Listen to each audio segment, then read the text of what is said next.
Hey, how's it going? Hope you're all doing well. Hope you had a great week. It's been a while. I missed y'all. I wish I could have done the Wednesday stream this week, but I was taking a much needed break. Um, but yeah, we're back. And welcome, Zombie. Congratulations on being first. How does it feel? Um, yeah, I took a little bit of a break. Much needed, but turns out I wish I could say it was super restful, but I've been at work way too late, like every single day this week. So I'm kind of glad there wasn't a Wednesday stream. It gave me a little bit of a breather, but we are so back. Yes, exactly. We're so back. Unfortunately, I do have bad news. Is there won't be a Wednesday stream next week either. Um, and that is because work is making us go to a mandatory after hours meeting. So I'm gonna be at work super duper late. Like, probably go home and crash on in bed, and that's it. So that sucks. So there won't be a stream on next Wednesday either, but I'm gonna look at the schedule and see if maybe I can do like maybe a Tuesday, Thursday, Friday sort of thing. Maybe, or a Monday, Tuesday, Friday sort of thing. I'm gonna see. I'm gonna look at the schedule because I am with some doctors that are shorter usually, and some days I'm with doctors who are longer. So I gotta look and see which days are which. Mandatory overtime is whack. It really is ridiculous. Also, welcome Ninja Chicken. How's it going? How are you doing? It's a meeting that needs to happen, so I can't be too angry because I've been saying that we need to have like some communication going on, but I have a terrible feeling this meeting could have been one, an email, or two, like a Zoom call or something. It does not need to be in person, but they're, you know, controlling. Um, like every company is. Hey Mountain Lou, how's it going?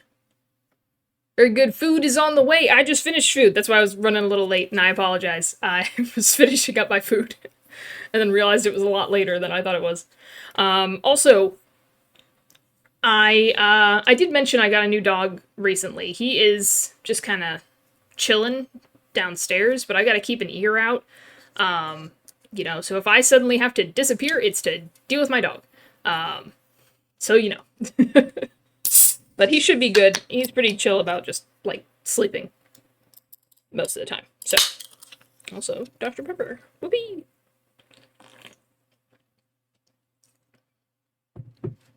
You have a Morkie. Is that a... okay, Yorkie with a Maltese? That's my guess. What is a Morkie? I have a mutt. Yep, yes! I win again. Autism wins again. That's awesome. I grew up with, like, bigger dogs. Um, so small dogs are, like, a novel concept to me. Even now that, like, my family has kind of switched over and now has a bunch of small dogs, um, I've just kind of stuck with bigger ones. So, I don't know. But I love dogs. They're amazing. I feel like as a furry, I'm required to love animals. It's like 4 pounds soaking wet. You have a rat. I think there's rats that weigh more than that. Oh my gosh.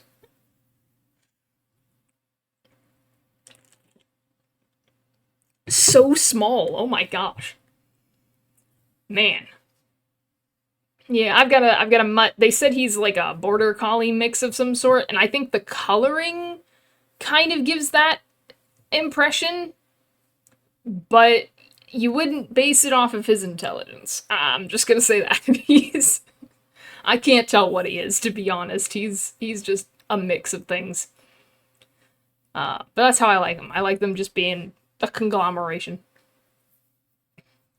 When he's wet, I actually call him a drowned rat. Poor puppy. Oh, what's his name? What's his name? If you don't mind.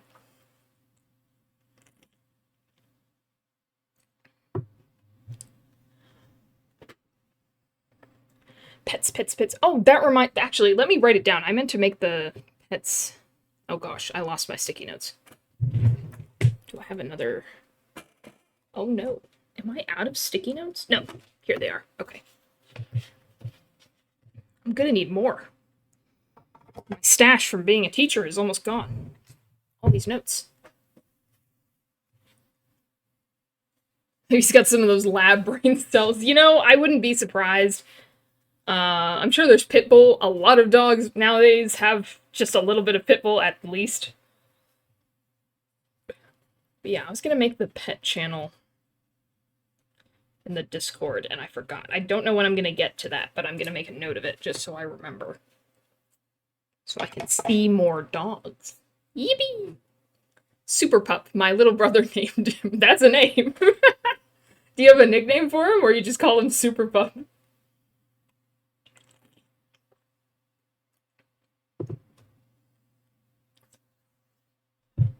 Alrighty. Just Super. Aw, that's kind of a cute name. Super. Alrighty. But yeah, I hope y'all had good weeks. Or at the very least are looking forward to a good weekend. I'm looking forward to a tax weekend. Put it off no longer. But yeah. But today, we're gonna finish Spiritfarer. I don't know how long it's gonna take, or what's gonna happen, but we are finishing Spiritfarer today. That is, I'm putting that down, that is happening. We've got like 5% left of the game. We've got Buck, we've got Uncle, unfortunately, and then we got ourselves, and I don't think there's anything left. Looking at the trophies, though, I did everything except for 4 achievements, 3 of which are hidden, and 1 of which is bring all releasable spirits to the Everdoor. So that makes sense why that wasn't done. But yeah, I don't know what the others I'm missing are. I fully improved Buck's room, so that's not one of them. And one of them's got to be Uncle, but I don't know what the other one is, or the other 2 are. So we'll see if we can get all the achievements or not. But yeah, that's what we're doing today. I think I'm just going to go ahead and look up what the next step for Buck is, because he doesn't seem to be prompting anything, and I've got like nothing left. But let's go ahead and hop in and see if we can figure that out.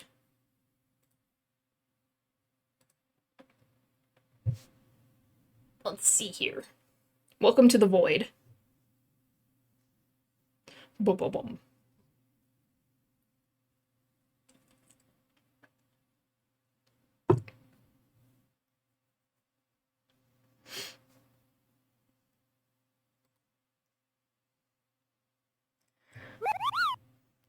Have fun with your lurk, zombie! Working on new refs for my Pokemon D&D characters. Ooh, fun!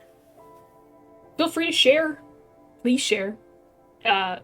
When you're satisfied with it. So we can all consume. Yum, yum, yum, yum, yum, yum, yum. Alrighty. So, yeah. 5% left. Let's see what's left.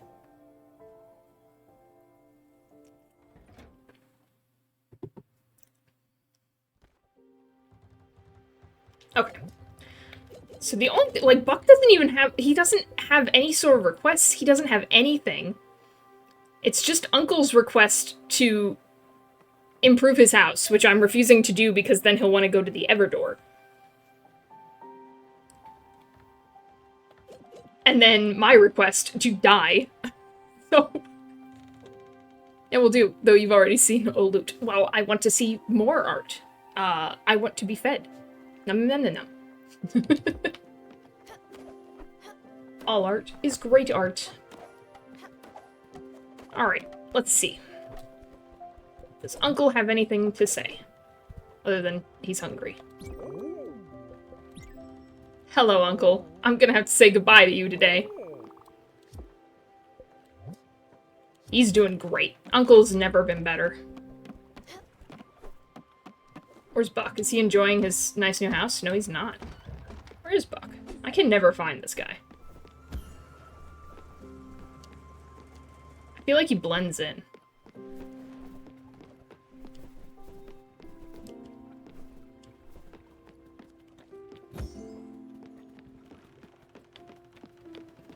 Oh, there he is. Snacks. Some snacks for you as well, my friend. Would you like... Lakma? There you go.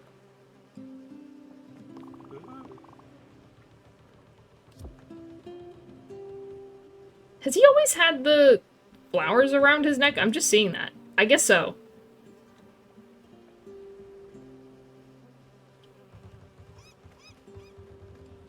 He harvests XP potions. That's delightful.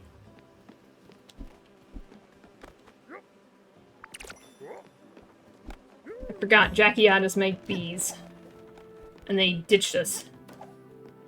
Buck, you're good? You're good. Okay. Well, I guess... And like we've explored the whole world, I've done a whole bunch of things. What the...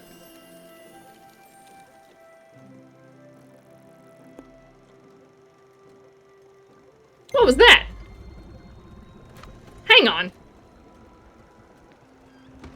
Interesting. Wonder what that was. I fully improved the ship. That also happened, I remember.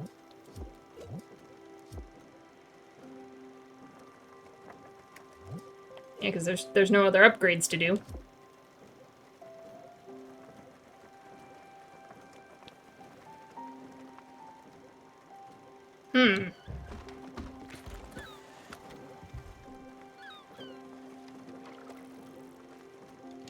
Wonder what that was. Interesting. Well, just out of curiosity, what do I need to improve Uncle's house? Because I might as well have it, so it's ready to go. I need glass and comet powder. I might be able to get comet powder. I don't know about glass.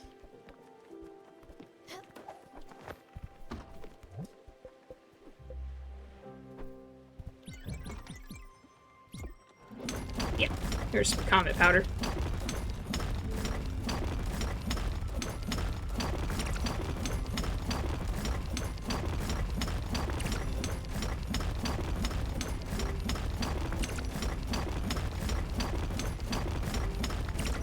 Comet powder!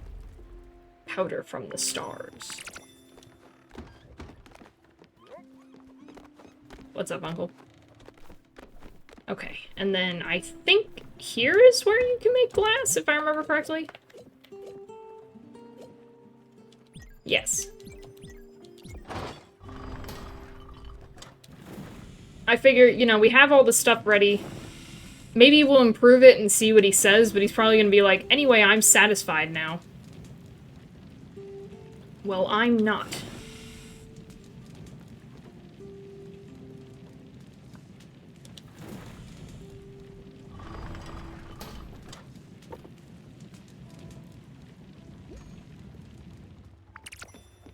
Fantastic. Plenty of glass. Alright, what's going on over here?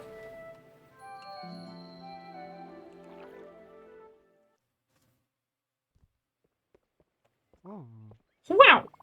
Look at this! I can't believe the work they did! Thanks, Mickey Mouse.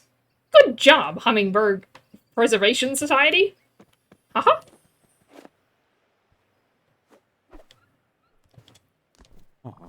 The sun and the air. I can finally breathe. This place is livable now. I could eat off those rocks, it's so clean.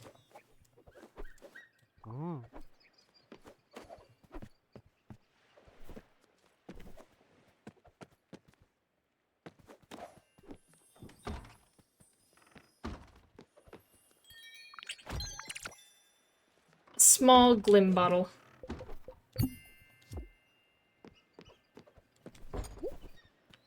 that's still locked. Boo. You has foods. Excellent. What sorts of foods did you choose for tonight?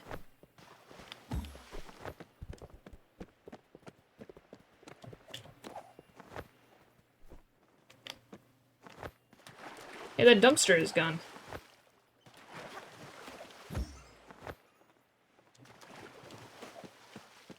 Okay, well, this was really important. I'm so glad we went here.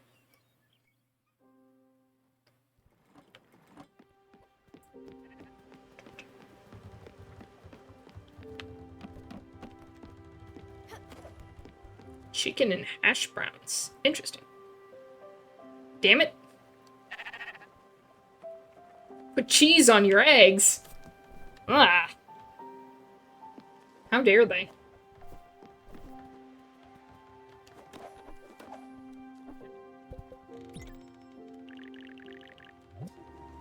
Fully improved that. I wonder if it doesn't count the guest house now. I mean, I guess I could go around and fully improve everything.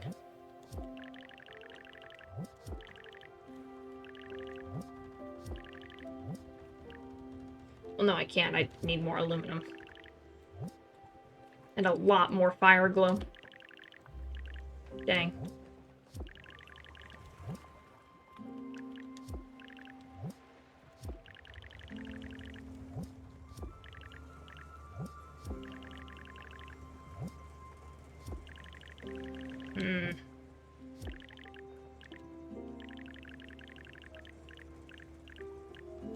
Why can this be so big?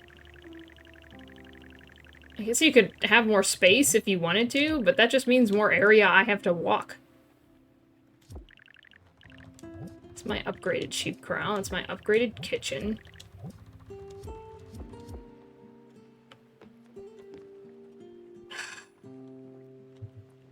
Cheese is a no bueno. Cheese in general, or just cheese on the eggs?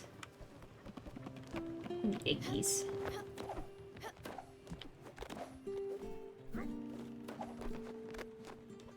I am puzzled why Buck hasn't started anything.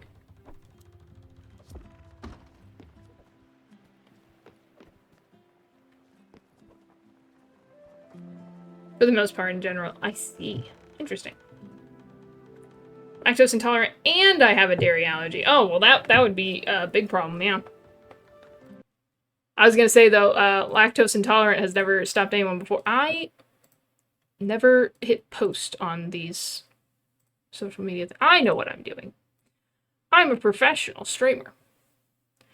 I know how to hit things. There we go. I know how to post stuff.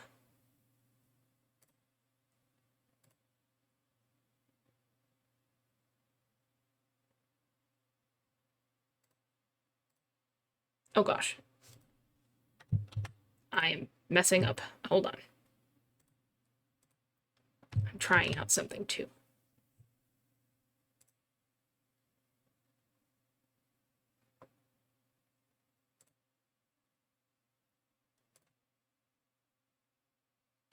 Because I found out that Blue Sky has a little, like, live thing, and I wanted to try it.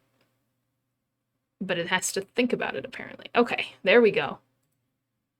Ooh, special. Cool. And for my dairy allergy, my throat swells up a bit, or if I get it on my hands, it gets swollen up red and itchy. Oh gosh. Oh man. Yeah, it is gonna be a problem. No eggies. Because there's cheese. Okay. I don't want to spoil anything.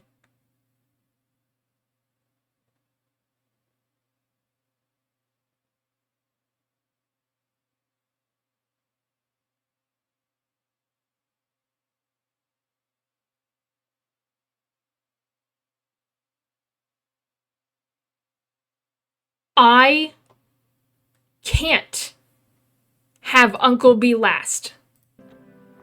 It's impossible because Buck doesn't unlock until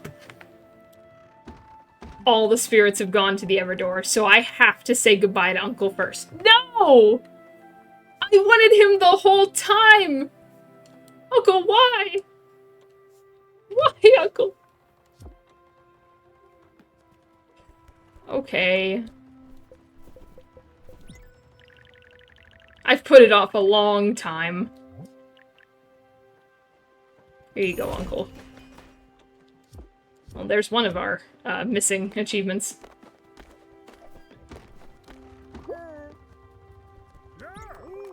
This all looks amazing! You got it all! My house has never looked better.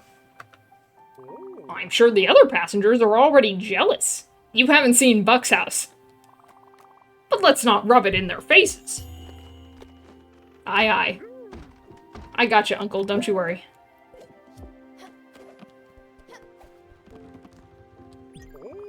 I think we should organize a big dinner for everyone aboard. Yeah, Uncle, you think we should? Me, you, and Buck. Yeah, sure, Uncle, uh-huh. I'm not kidding around. Well, not everyone. Just a few people, maybe. There is one other person on this boat, Uncle. I think it would bring spirits up. You should invite everyone and ask them what they want for dinner. Let's say 3 of your favorite dinner companions. What do you think?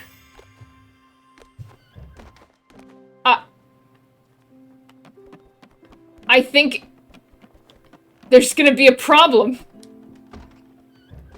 There's only one other person on the ship, Uncle! I didn't know you were gonna do this! Hi, Buck. That sounds like fun. I'll take a casserole.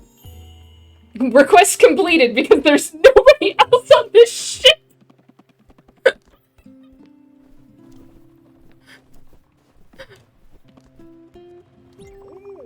Now here comes the hard part. I need a sous chef. Someone to help me prepare all the meals. A good chef always has a good team behind him. Believe you me, Stella. We make a great team. I'll just write down what everyone wanted. You just need to prepare it all. The heavy lifting, you know? Don't worry, it's just casserole. Honestly, it's just cook a casserole for Buck.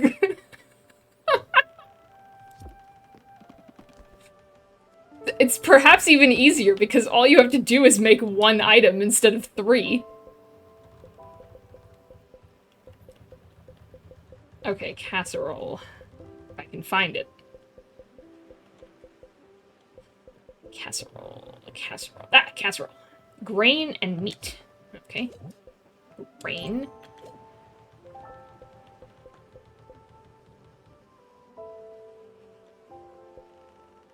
And meat.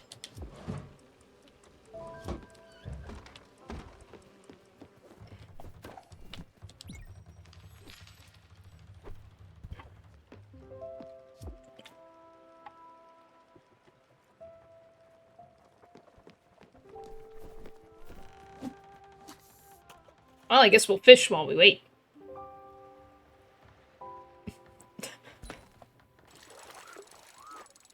What would it have done if I started that quest and then refused to make it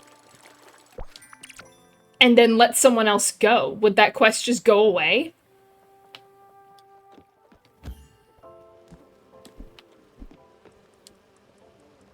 I guess they would have me make it and then it's like, well, that person's not here, so anyway. I'm so sorry, Uncle. I didn't know you wanted to have a whole dinner.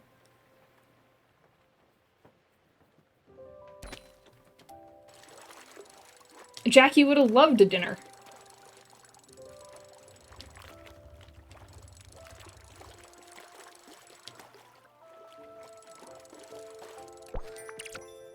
You know what? We should go back to where Daria was, I think. And just see if there's anything else there.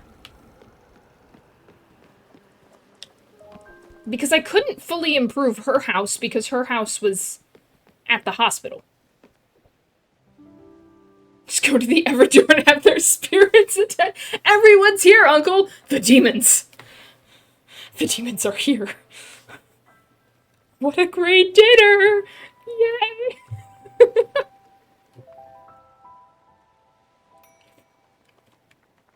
Oh, my casserole. I mean, Buck's casserole. The casserole only for Buck. There we go. I made a casserole. Well, Uncle's asleep, so, I'll give it to him later.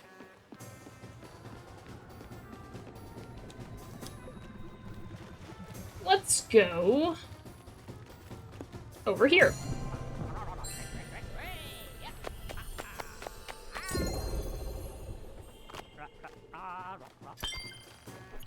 What a great family dinner we're gonna have. I'm so excited.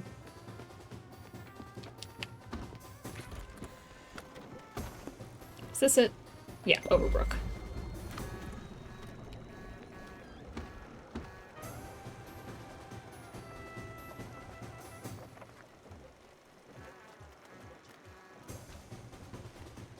And I know I've done all the shenanigans because I checked. So Buck was literally just not going to do anything until I got Uncle off the boat. So we're doing Uncle first. Unfortunately.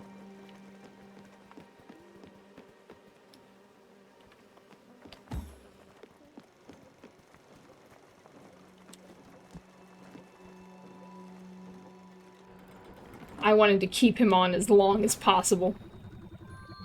And I think I did. There's nothing more I can do. Her flower! I forgot.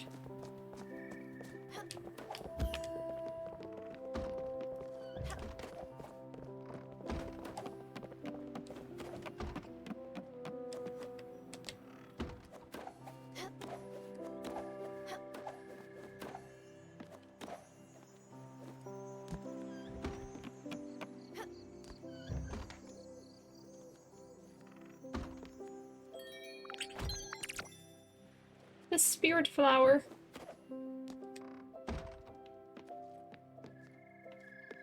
For Daria.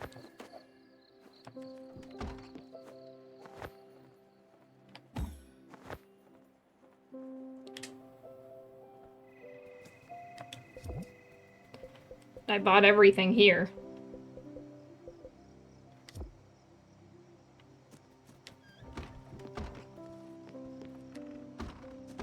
I know there's no more shenanigans, so... Okay.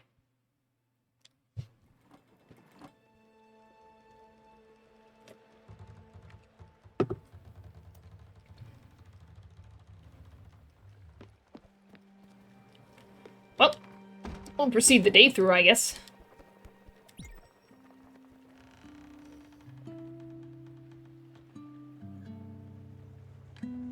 With my weird zipline. I never did try out the zipline, did I? I should check it out. It's very important. Everyone wake up. Watch me try out the zipline.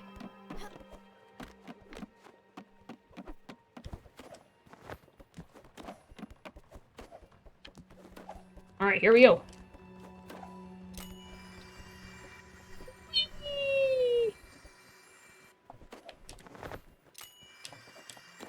I've never been taller.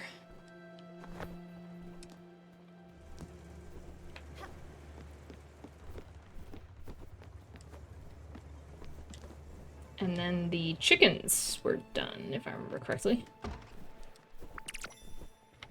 But I think now I will starve them. Alright, Uncle. Got some food for you.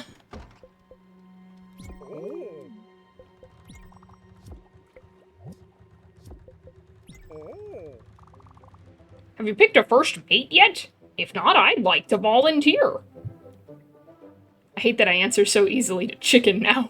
I out of habit call myself by it all the time. Chicken. Chicken. Wait, but you're eating chicken.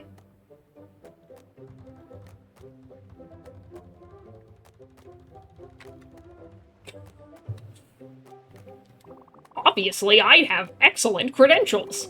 It runs in this family. To be honest, I just don't want to take orders from the cat. Stella, you're running around all the time. You've been doing all these errands for everyone, putting out others in front of your needs. When I look at you, I see a little bit of myself. Did you know that? But I want to let you in on a little secret. You might love to run around and help all these people, but you need to take some time for yourself. Do something that's only for you. That's something I never got to do myself. I suppose that's why I'm here. In this world. On this boat. That's why Viv and my daughters don't have me around anymore. Oh, Uncle. Well, at least we got each other, Sprout. Don't just leave! Come back, Uncle! Come back! Don't run from me! Don't run from your feelings! Also, I have to give you a casserole.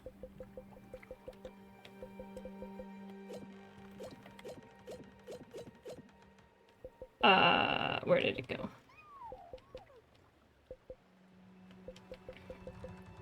I was hoping they would put it in order, but no. Here we go. I'm sure Buck will love this! Probably too much.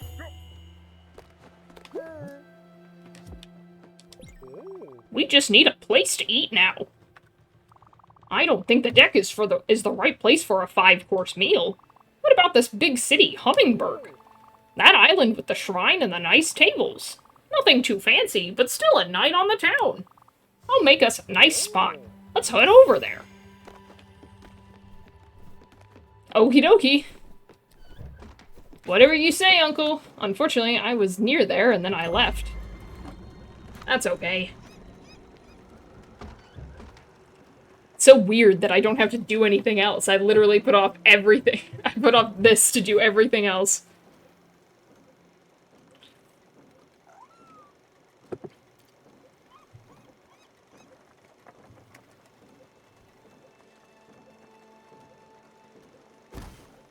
What?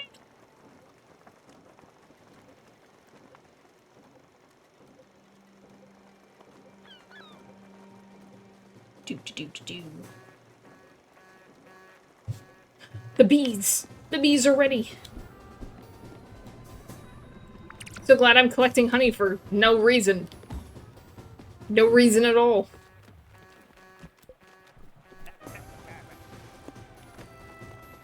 Hummingberg is this one, right? Yes.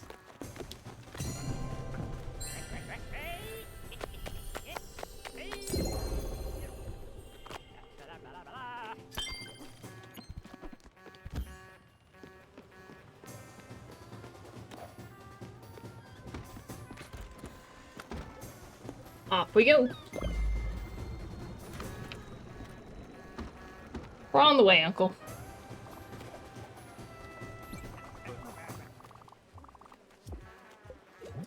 Okay, you're not that hungry. Let's calm down.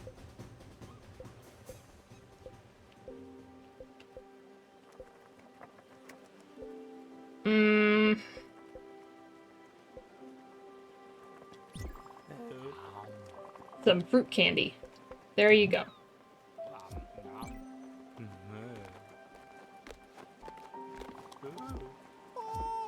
Oh!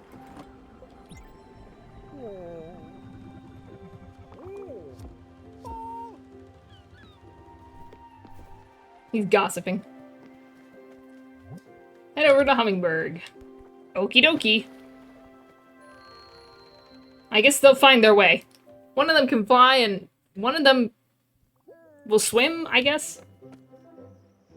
It's night now, okay. This looks great. I knew you would pull through. And everyone made it. Yep, everyone. Are you ready to eat? Alright. Thank you so much for being gathered here. I couldn't have done it all alone. This feels like a real family dinner. You've all made me feel part of your family. Yeah. Yeah. And of course, Stella. My niece. Thank you. Alright, I'll stop talking now. Just dig in. Um, I don't eat. I don't need to. Guys, it's zooming out so we can see our friends. Everyone we've lost. And Giovanni. Oh, okay, it's not going to zoom out that much. Okay.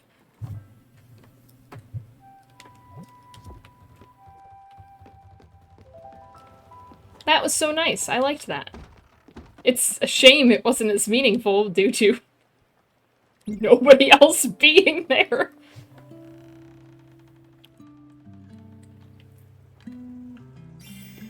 The price you pay for leaving Uncle last. Wait. What? Uncle's what? Where is Uncle? Buck! Buck, wake up! Where's my uncle?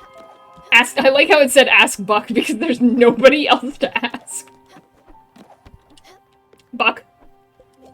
Yeah, you're hungry. Here. Have this. Oh, right, you're cursed. I forgot. Buck, have that. Oh, right, that's dairy too. That? Oh, you don't like fruit. Okay. Okay.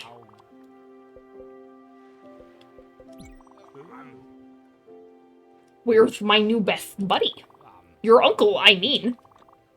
I don't see him on the deck.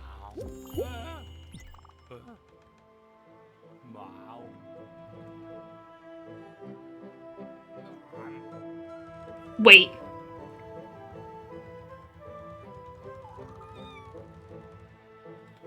Look, I have something to tell you. Now that there are only the two of us in here, you might have guessed already, but yeah, I can't really go through the other door. It's really hard to explain.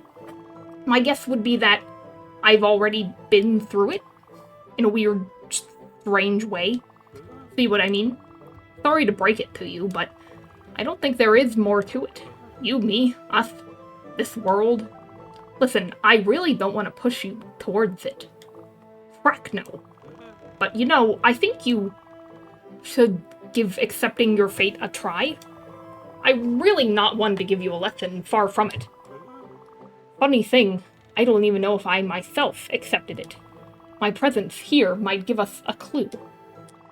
That being said, if you stay, I'll try to entertain you to the best of my abilities. But there is not much I can do, you know. As if I were somewhat limited. As if an invisible barrier existed in me, too. I kind of feel it, you know. Sorry, Commander. I'm really sorry. What? Uncle just leaves? He's just gone? I didn't even take him to the Everdor.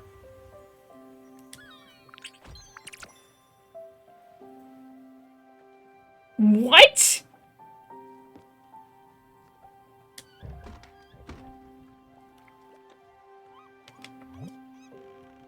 Huh? That's weird. That doesn't seem right. Did I break it because I waited too long? Oh, that would suck. I held on to him because I liked him.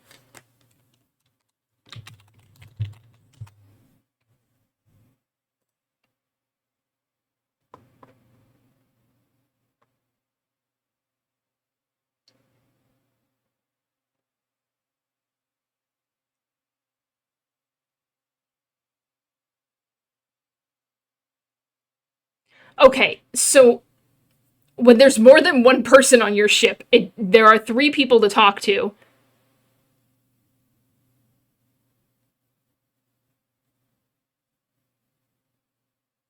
And then he's just gone.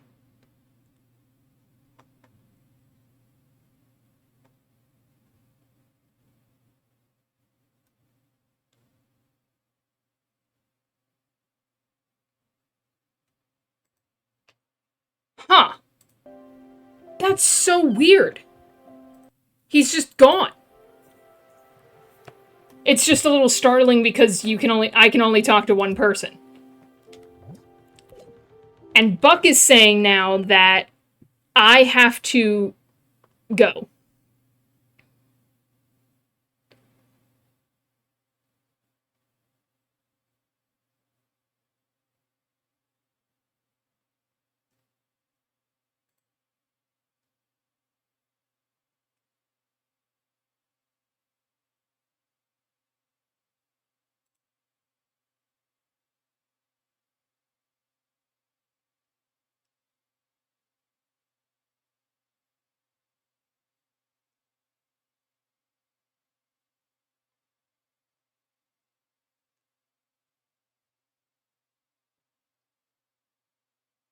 Okay, I'm a little confused.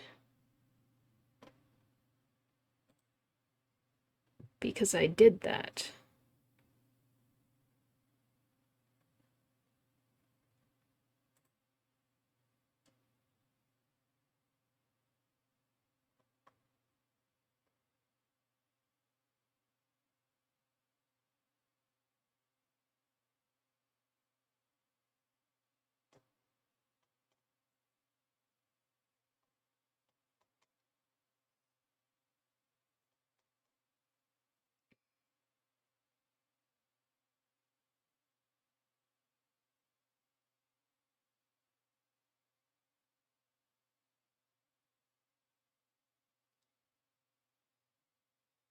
It says that there are quests after all spirits to the Everdoor.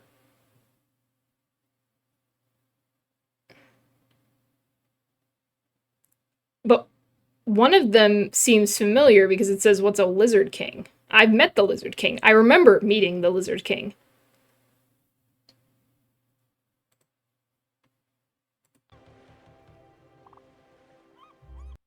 So I'm just a little confused.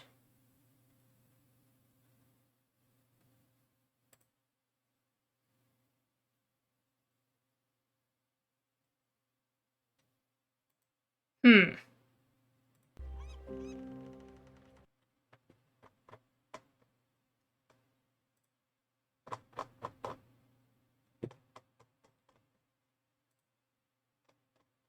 Okay, well, we haven't played too long, so if I'm missing something, I can always just jump back, I guess. I guess. It's like Buck has something for you. Oh! Maybe he changed his mind about not having any quests. Thank you, zombie.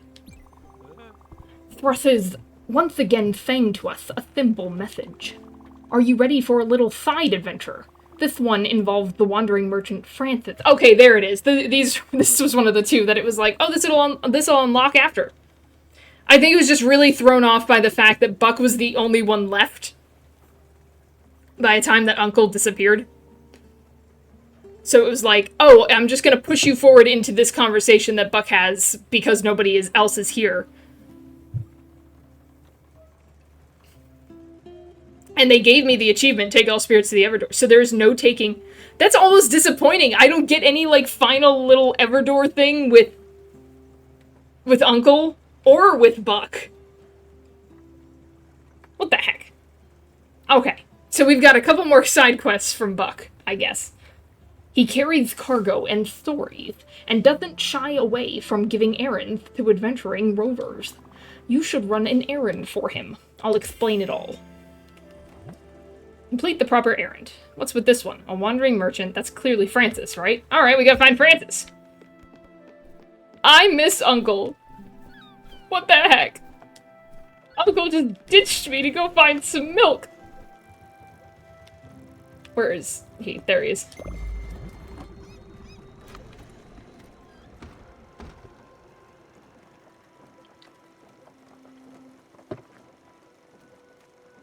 Well, it's just you and me, Buck. And also Daffodil. I wonder what the other trophy... I assume there's one trophy for just, like, ending. Just finishing the game. Going to the Everdoor. But maybe this last one is, like, complete all of Buck's quests or something? That's all I can guess. Because, like, I've done as much as I think I could. Hey, Francis, what's up? What's up, my guy? Oh, a merry adventurer. Oh, that's right. I need to get into character and dust off a bit of my old method acting. Give me a minute. Mm, mm, mm. La la la la. Oogle, oogle, oogle. Hello, my dear. Welcome to my humble embarkation. I am Phyllis. I pillage villages and steal from the corpse of the day.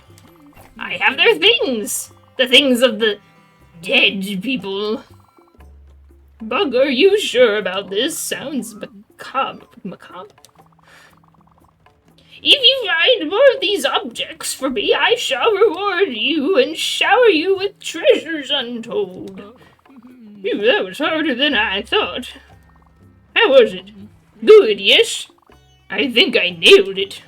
Bug wanted a somber tone. I think that came across. Really did.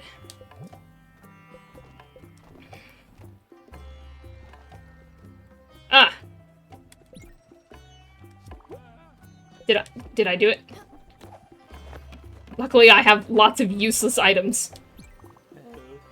Well done. You accomplished once again an adventurous task. Bards will once again sing your praises. The Graces of Imalda will once again inscribe your name in their golden scrolls. Thus far, it's only got your name in it. It's kind of awkward. It just says Stella, Stella, Stella, Stella over and over again. Anyway, you did great. Congratulations. Thanks, Buck. I have literally nothing better to do than die. All I will do is die.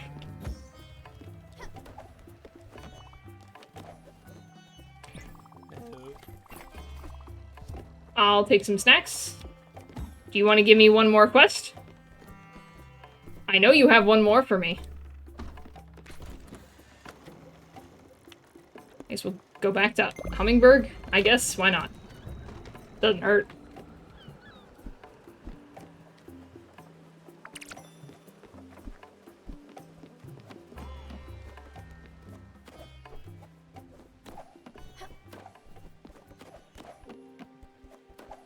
Hey, Buck, you wanna give me a quest?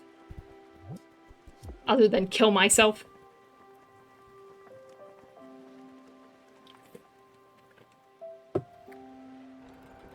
Ooh, ow.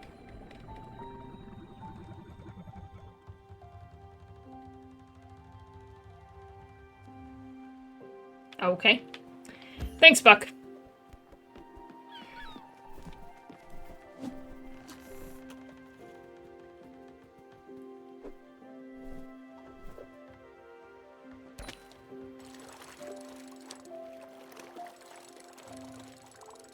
Oh, there it is. Hold on, Buck, I'm busy.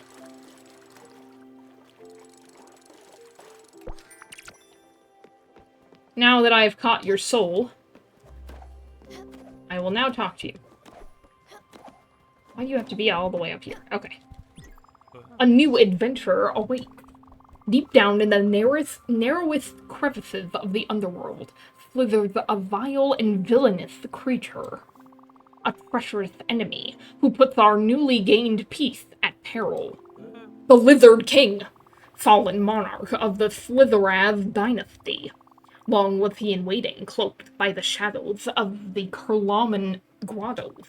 Long was he devising his grotesque return. But, Commander, the ever-vigilant sentinel thrusses have warned us of his apparition.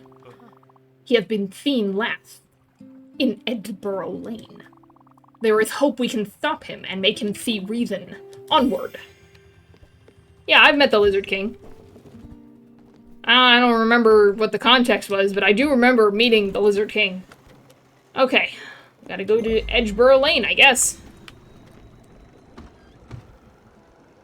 This is gonna be fast, I guess. Not much left.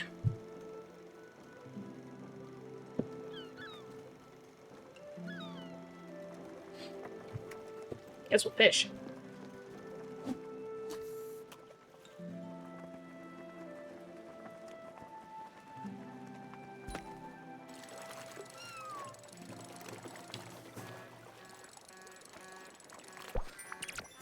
Nice.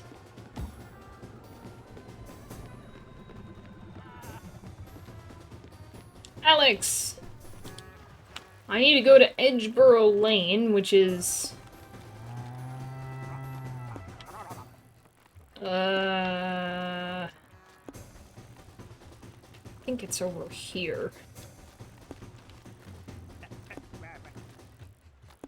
Ah, there it is. Far from any of your buses, for some reason.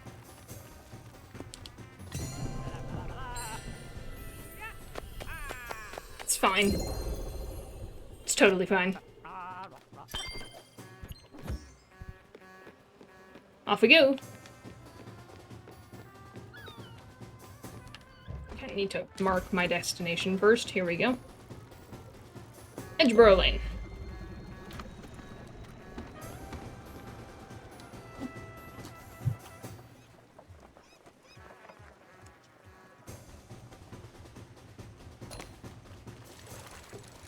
Bye!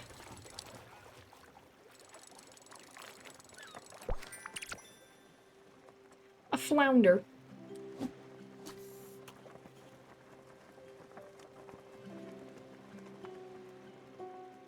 I feel like I haven't caught many of those. I can't believe the octopus was really hard and suddenly became really easy.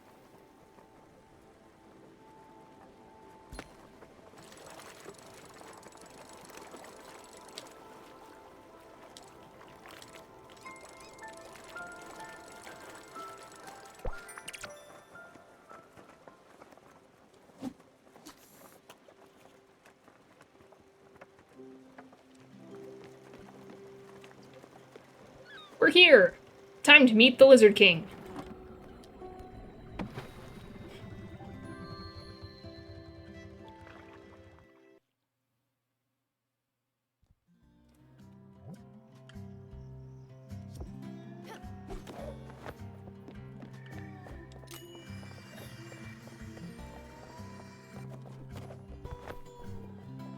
He was up at a tall place, if I remember correctly. But he also wasn't far from the beginning.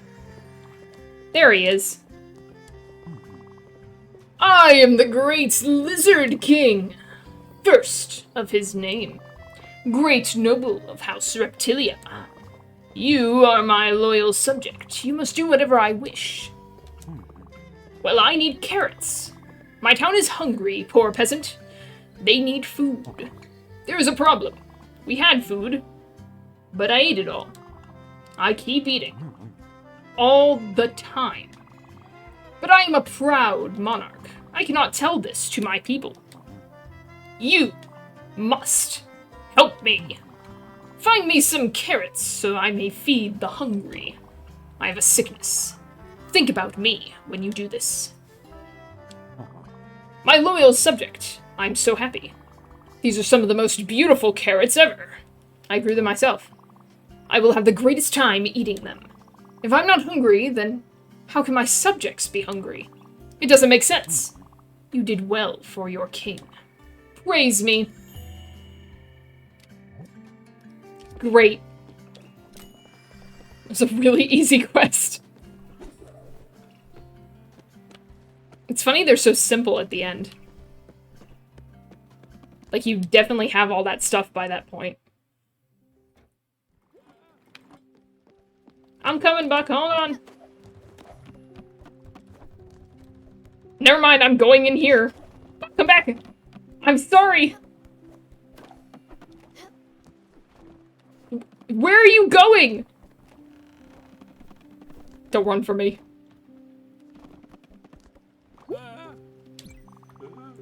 Oh, what a valiant effort. The Lizard King is fierce combatant, and his taste for carrots is legendary. We should have planned more meticulously. Nothing good ever comes out of helping the wicked. But a true warrior always tries.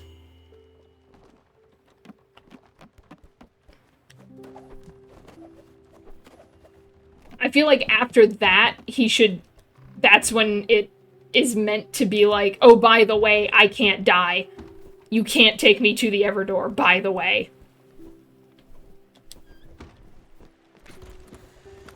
So I guess... it's time for us to go to the Everdoor. And then we'll figure out what the missing achievement is. Because there's only one that I don't know what it is, because one of them's gotta be... One of them's gotta be finish the game, right? Unless one of them's speed run, in which case... Screw that. I'm not doing that. Alright, back to fishing.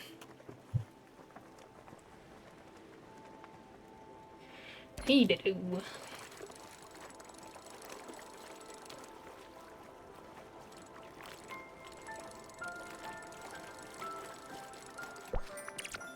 King salmon. This used to be hard to catch.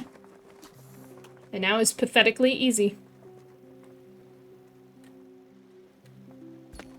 But we have it on the record. I caught everything without the level up. Out of pride, and no other reason. I should be ashamed. Ashamed of my pride. Alrighty. The demons. The demons will return. And this time there is no more running from them. All my friends are dead. Except Buck? Question mark?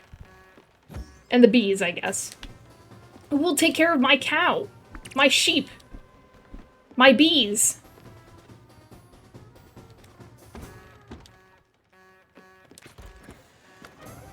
Okay, before I go anywhere, I'm actually gonna exit the game so I can save.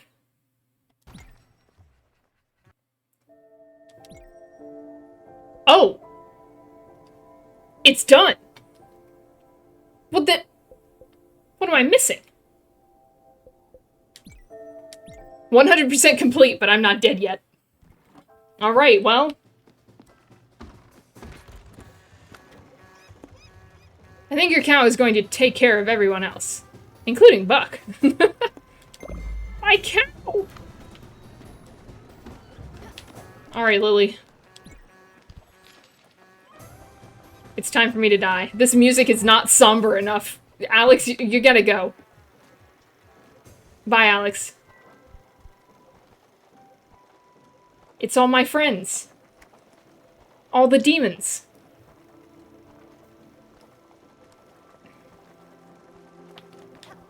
Even Uncle- Uncle! Okay. Well, obviously I want to talk to all my friends. You can hug them all. You can't talk to them, but you can hug them one more time. One last time. Stanley!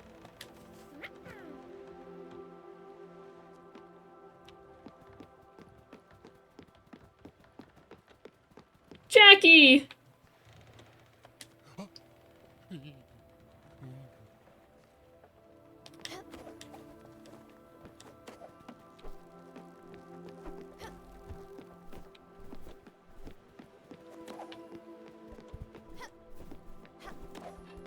Alice!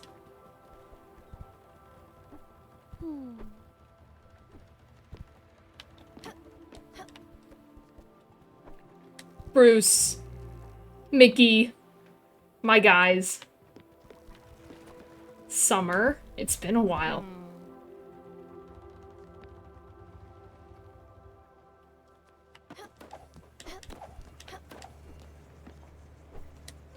Beverly.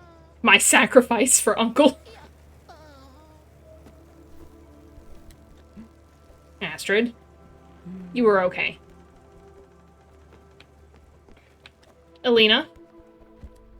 I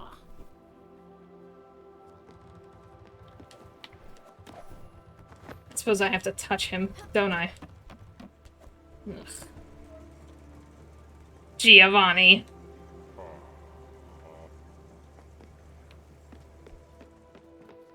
Anyway. Buck is sleeping because it's the dead of night. so long. I mean, you don't have to.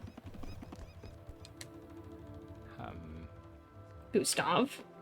You weirdo.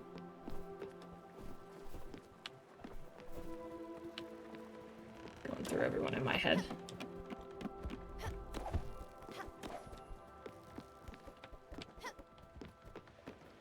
Uncle! Where'd you go, Uncle?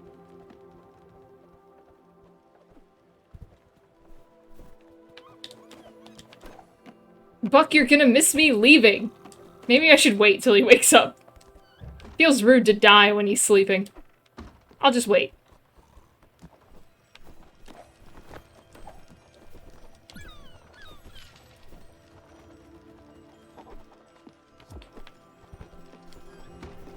One last rest. Sleep until morning.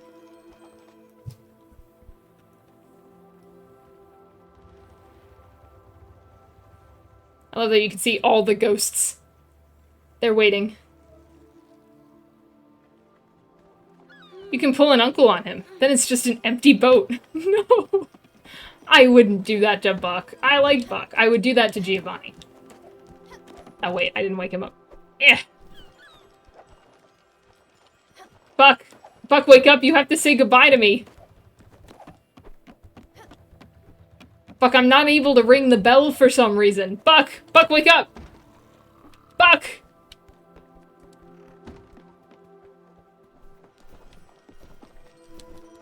Buck, they won't let me ring the bell! Buck, wake up! Man, he doesn't wake up till late afternoon naturally as well. Okay, well, I'm just gonna fish until Buck wakes up.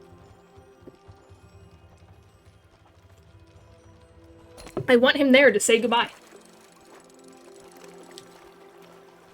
Surely Hades won't mind if I do a little fishing in his river. Yeah, you got squids in here.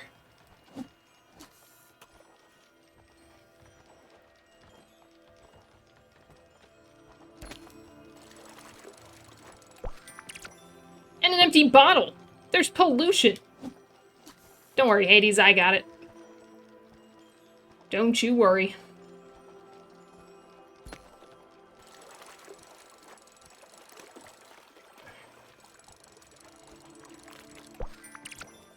More squids. Is he up yet? I know he's not.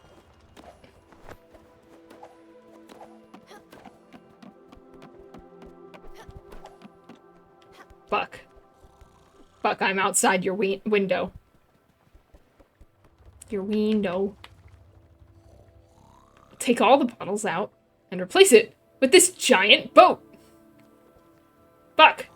Buck, wake up! Buck! Hey! Buck! Wow, wow, wow, wow, wow, wow. I'm about to die.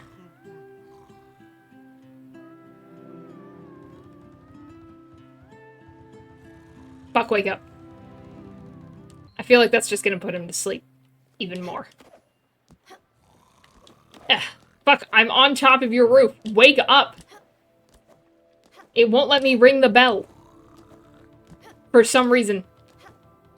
Taking death metal to the new extreme. I'm gonna rock your world from the underworld! Okay, I'm gonna let this sit. I have to be right back. But we'll let this sit so that Buck can wake up. Be right back.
Okay.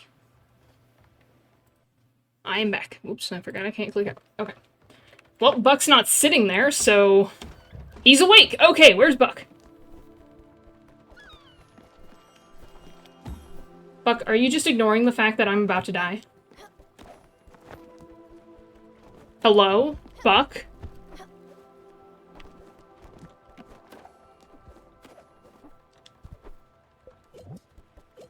He has nothing to say. Okay, well, I'll give you something that you love. Your very favorite tomato pizza. And one last hug. Even Daffodil's there. Good luck, Buck. I guess this ship is yours now. We're off.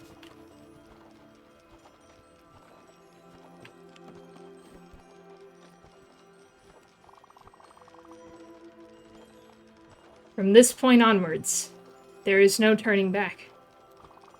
Do you want to continue?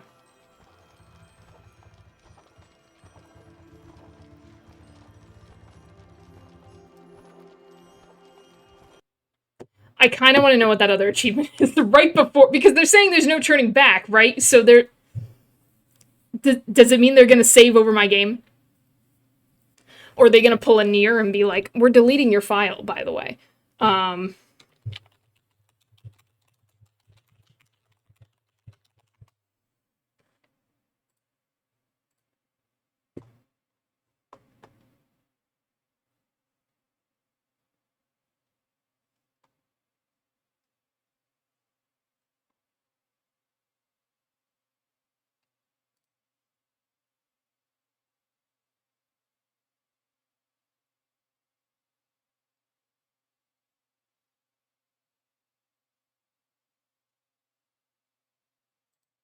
Okay. I've looked it up. And there is absolutely no possible way that I can get all of the achievements. Because the only one I am missing is one single decision that you can make with Astrid and Giovanni, which happened forever ago. Which is when I decided to tell Astrid about Giovanni's stupid cheating encounters. There's an option to not tell her. And that gives you the other achievement. That is the only one I'm missing, and I'm not going to get it. I'm not going to replay the whole game just to get Astrid and Giovanni, and just to not tell her that he's a dirty cheater. I ain't doing that. That's ridiculous. Also, if I were to relive it, I'd just tell her again. Because, why wouldn't I? But yeah. So I guess we get all but one achievement. It's fine. I'm not gonna feel bad for that one. Presumably the file will put you back here if you load it again. You know, presumably. But there have been games that, like, really want to pull something. Anyway, it doesn't matter. We're moving on. Literally.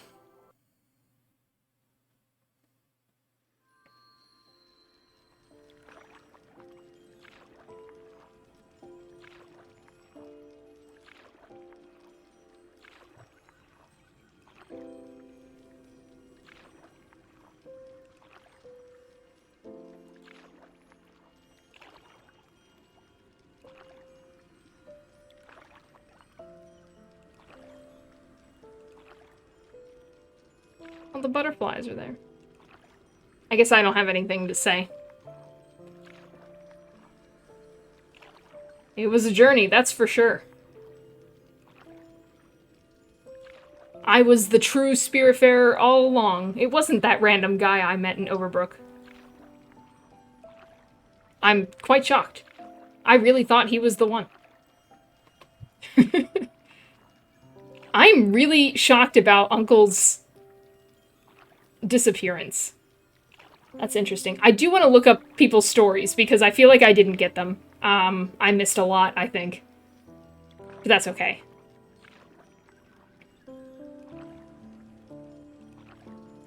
I think it's good that it's coming to a close. I think it was a little long for my liking. I see. I think this was the deluxe version, so I think it was shorter, and then I think they added a few spirits afterwards. And I just got the deluxe version because that's what was available when I was looking for it, so. But I don't know which ones came with the deluxe.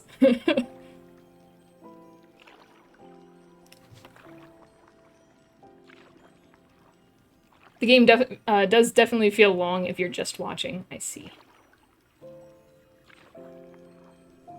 I also did a lot of completionist stuff that you obviously don't need to do. It is time.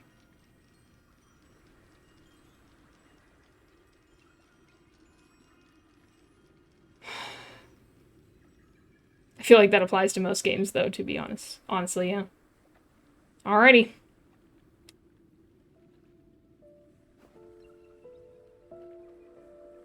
One last hug.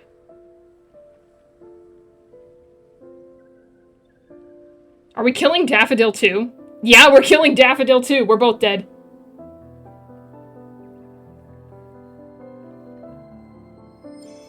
Well, who's gonna Spiritfarer now?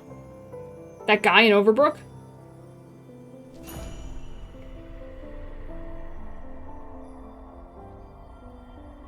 I guess Chiron has to go back to his job.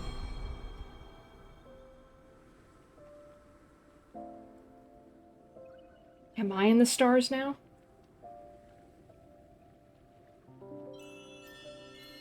Did Uncle ever get stars? Oh my gosh. It's a star with a cat in it.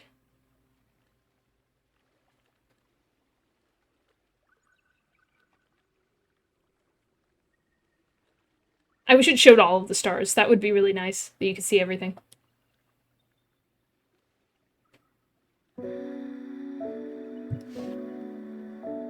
That was excellent.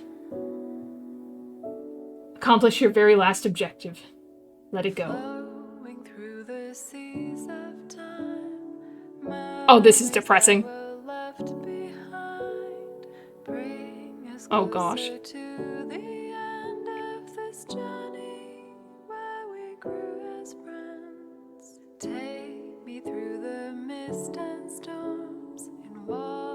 I hate how many of those were 2020.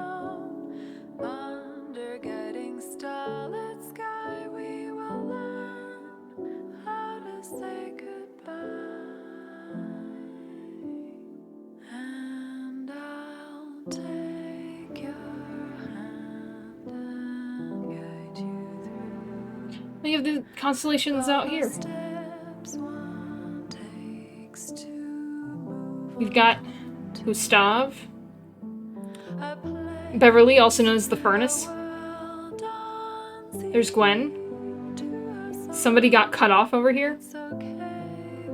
Giovanni.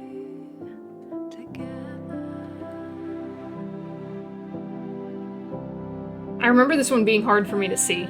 I forget who that was. Alice. Elena. Summer.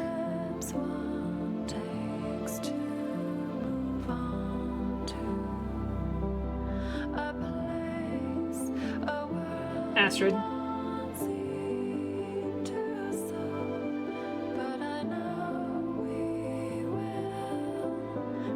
Bruce and Mikey, or Mickey.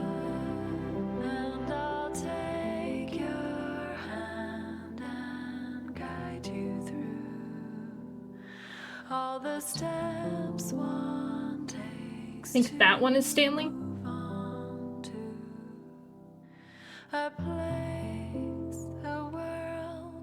That's a lot of people in the years between 2017 and 2020. Yeah, they did. But it's okay. We'll be together, my friend.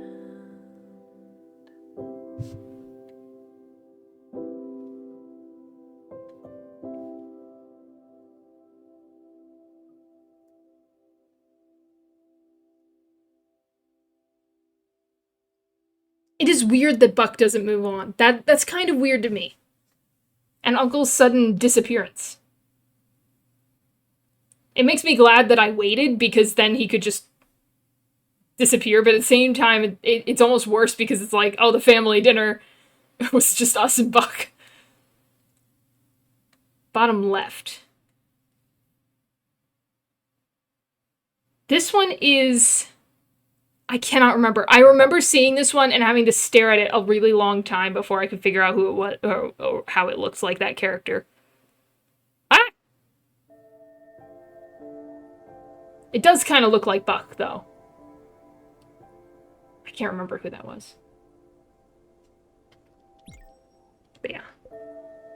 I don't like that there are 2 rows, and one of these rows is incomplete. Like, why would you do it like that? Why wouldn't you make one more that matched up? Why would you do that to me? Ugh.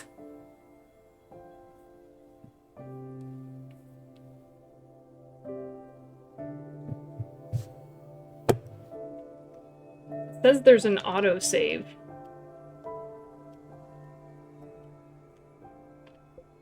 Oh gosh, okay. There are autosaves.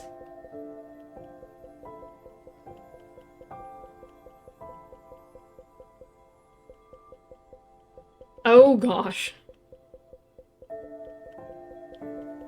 They should just have an autosave for, I mean, they should have autosaves, but they should have an autosave for right before I said something to Astrid, but I would still say the same thing. I'd just be like, yeah, let me tell you. I played this game for a long time, though. I'd have to really go through it. And the symmetry, yes. Exactly, that's ridiculous. What's going on here? But it was good. I liked it. It wasn't actually as sad as I thought it was going to be, but I'm very much a person that, like, I'm not super sad unless it, like, it just keeps going and going and going. Then it can get to me sometimes, but, the concept is sad, but... You missed the whole thing, nerd!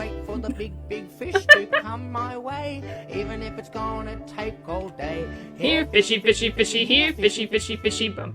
Technically, I didn't do anything to Uncle. Fishy, fishy, fishy, here, fishy, fishy, fishy, fishing off the pier. Hang on, okay. We just finished the game. I just sent myself to the Everdoor. I was at a concert. Excuses. Yeah, we finished Uncle's quest because Buck doesn't go to the Everdoor. He's just like, oh yeah, by the way, I can't go. So you have to do Uncle. Uncle just has a big family dinner and then disappears. He just disappears. And then Buck is like, oh, by the way, I can't die. Here's 2 more quests you can do, which don't really give you much of anything. It's just 2 more quests. And then you send yourself to the Everdoor.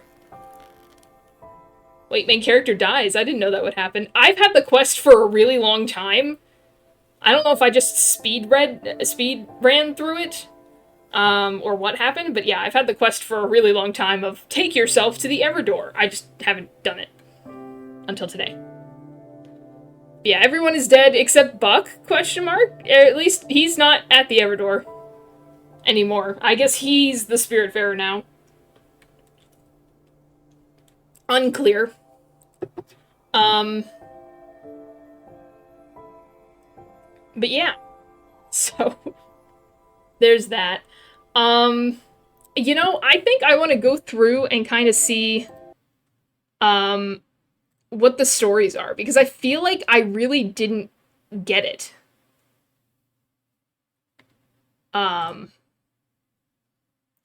Which is my own fault.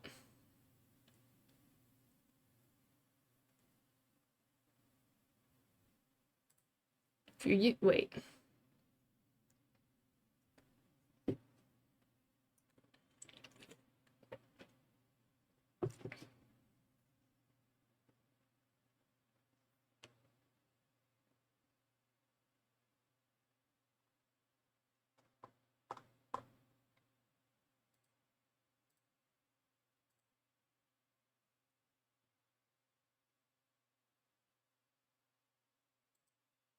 Okay.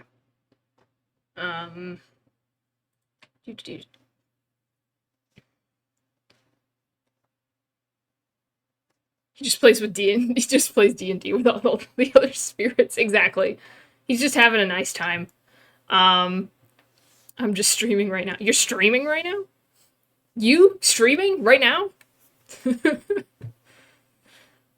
I see. Streaking. Okay. I kind of want to go through and appreciate the stories that I didn't get to appreciate before because I was not paying attention, I guess. I don't know. It wouldn't surprise me. Let's see. Spiritfarer.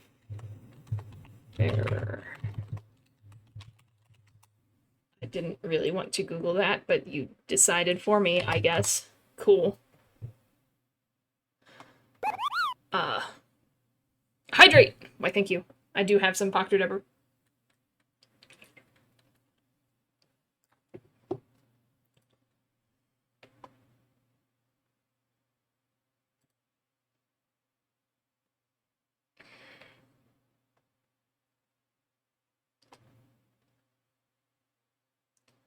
Okay, I guess I'll go through this ad-riddled thing. Okay, give me just a second.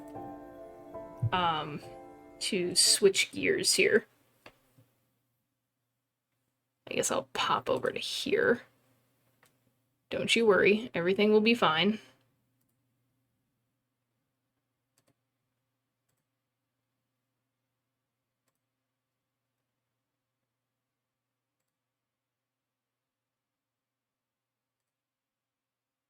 Okay. No. I don't want to give you my cookies. No cookies for you. In fact, I can make this even smaller. Goodbye, ads. I win. Just so y'all can see what I am seeing.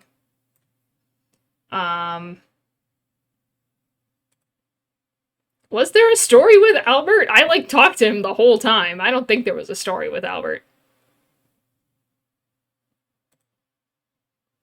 Yeah, no. Or Alex. Also, I'm gonna put on something because it's really quiet.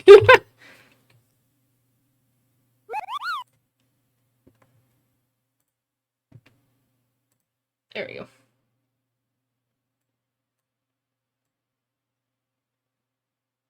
Cookies. Gonna need to hydrate for the long narration coming up. That's true, that's true. Got your streak already. Thanks for popping in, Art Nerd. I appreciate it. See you later. Ah! Ads. Okay, yeah, I don't think there's anything there. So I think it's just our people. Let's start with Gwen. I would go alphabetically because it's easier, but meh.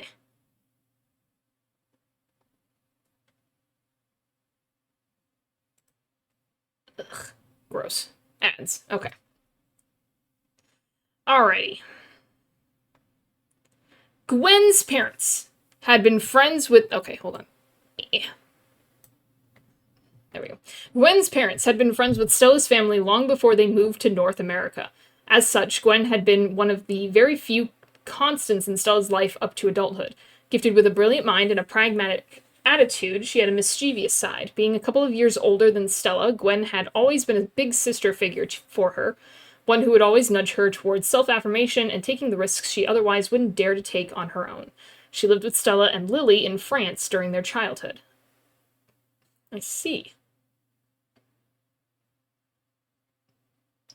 Heir to an aristocratic but mostly dysfunctional family, Gwen had a difficult relationship with her father. He was proud of his daughter, but would often distastefully parade her and her intelligence as a way to receive self-aggrandizement.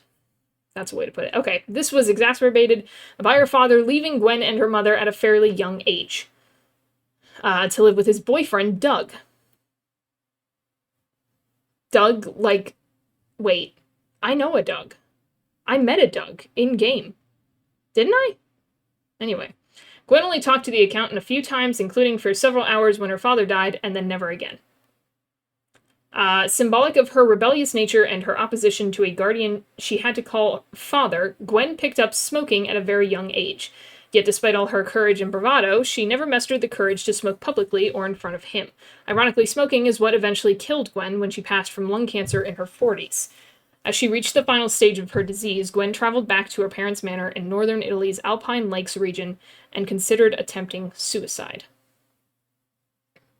Ultimately, Stella reached out to her at that moment and succeeded in helping Gwen accept her fate rather than taking her own life.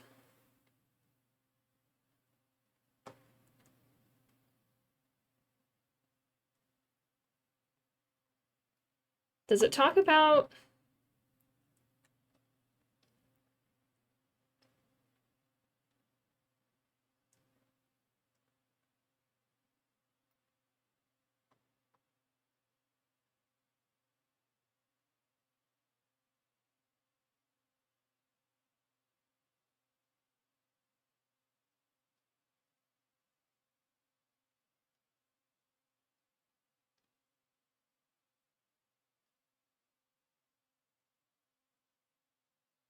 Okay. Know that feeling, parents treating their children like trophies. Man. Awful. Okay, we got Gwen. Who was next to go? Let me look. I'm trying to go in the order we lost them. I think it was Summer. I want to say Summer went. Or did Alice go before Summer? Alice went super fast.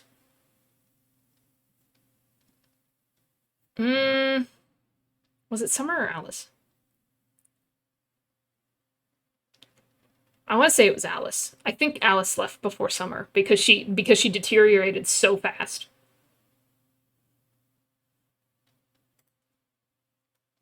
All right, Alice. I liked Alice. Okay.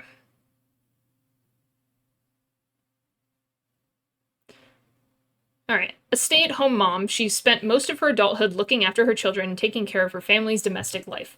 Engaging with Alice meant doing so of your own volition, as she would never dare impose herself. However, she loved fashion, traveling, and Swedish romance novels, which she slowly reveals to Stella. Unfortunately, as she grew older, she started showing signs of dementia. In Stella's life, she represents a turning point in her vocation as a nurse. Alice was the first patient to die in Stella's care, an experience that reaffirmed her will to work in end-of-life care. Let's see.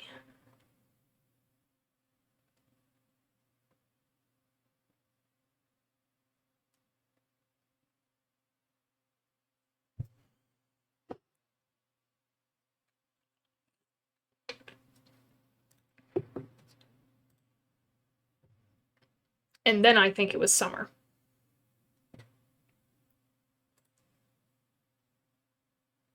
Summer's story, I think I got most of it. Oh my gosh. Freaking ads. Okay. A true child of the earth, Summer grew up on a Midwestern farm in a very strict household. Her job as an agronomic engineer led her to work with large farming corporations, where she developed breast cancer due to their heavy use of chemicals. Her sickness prompted her to leave her town behind to heal. That is how she met Rose, the love of her life, and Stella's aunt. During her recovery, Summer developed an interest in biodynamic farming. Her journey toward better health also led her to embrace her more spiritual side. It is at that point in her life that she vowed to live every day in the glow of what she called the universal love. With Rose, she built a blooming garden in a remote area for just the two of them. Many happy days were spent in this house they made for themselves until Rose passed away. Summer's last decade was filled with struggles. The loss of Rose left her adrift, and without her by her side, she found it hard to take care of herself. Then, when her cancer came back, it was for good. She died with Stella by her side. Summer was the person who inspired Stella to become a nurse. And then it was reaffirmed by Alice. That makes sense. Okay.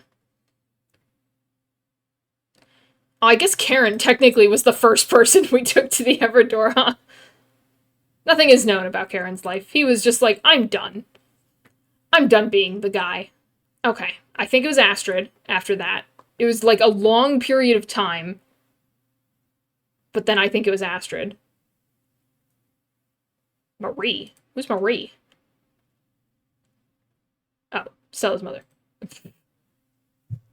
Shows how much I was paying attention. Okay. Yeah, I definitely think it was long period of time, and then it was Astrid. Or no, Giovanni. I got rid of Giovanni first. I got rid of Giovanni as soon as I could. Never mind, it was Giovanni.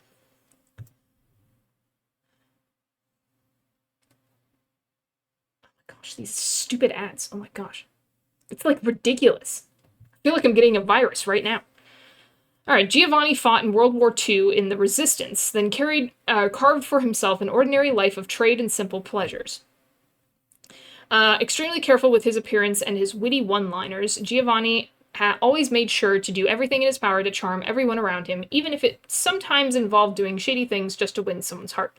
Up until his death by heart attack, Giovanni stood by his Carpe Diem motto. He understood the pain he had caused Astrid without being truly sorry about it, and that's why every time I would choose loose lips, I'm telling Astrid. I would recommend an ad blocker for sure. See, I don't know enough about stuff like that, and I'm so paranoid of downloading like accidentally getting a virus that like I'm like, I don't trust anything. I'll just deal with the nonsense, I guess. But yeah, an ad blocker would be nice. I need to make friends with a tech bro, I guess. I don't know. But yeah, this is why I tell on you every single time. Dirty cheater. The charm and bravado, however, can be seen as a facade, as seen through his Everdore dialogue, that he had to be the funny guy and charm everyone he meets, but he knows that they only really came for Astrid. Yeah, because you suck. You block Origin. I feel like I've heard that.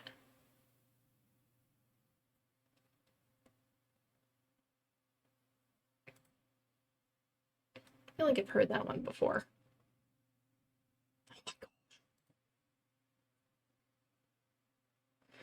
I love that Giovanni's lore, like, he doesn't tell you about the World War II thing until, like, you're at the Everdore, and he's like, back in the war. You're like, what?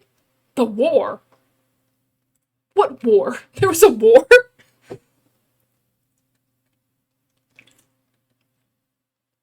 Okay. I'm sparing y'all of some of these ads because there's more, but I hid them from the screen. Alright. As a young woman during World War II, Astrid hid Jewish children in the basement of her mother's restaurant. When was I told this? I was not paying attention, clearly. She devoted the remainder of her life to helping others. Eventually, she met and married Giovanni. Though she deeply loved him, the two had a tumultuous relationship. Despite Giovanni regularly being unfaithful, she found it difficult to separate herself from him. Stella met Astrid and her husband while she was a teenager living in France. The couple became surrogate grandparents to her, as Stella never knew her own. Interesting. I did talk about that guy getting blown up by a mine. This is true. Bro wanted to be the main guy, but ended up being a third wheel. No one's here for you. Okay. So we got rid of them, and then I think by that time we had Bruce and Mickey and Beverly, or no, we had Bruce and Mickey, and then it was like, oh, we're limited. I can't remember who went after that, because we had Bruce and Mickey and Stanley, Beverly. I think Bruce and Mickey went after, though, because Beverly was our sacrifice, but we also sent Stanley because he wanted to go. So I think that's what it was. I kind of feel bad for Beverly. I literally used you as a sacrifice so that I could keep Uncle on my ship. I do kind of feel bad. Beverly is Stella's old neighbor. She'd been rather lonely on Oxbury and is eager to join Stella and reminisce about the past with someone familiar. She first mentions three people, Henry, Sarah, and David. Henry and Sarah are her children, and David her husband, who passed before her. David was a math teacher for a high school named Chelsea High. Beverly met David on a blind date as her friend Pauline, who was the school secretary, matched them up. She also mentions that her family house was designed by a professional architect, I can read, yet had to sell it when she was alone, as her children had moved out. The house was a cozy little farmhouse and meant the world to her. Beverly had many friends that she mentions very often. She loves to tell stories to Stella. Stella and Beverly met as neighbors when Beverly moved to the city after selling her farmhouse. It seems that as she got older, her memory started to fade and began to forget names and recent events, causing her to repeat the same things to Stella over and over again.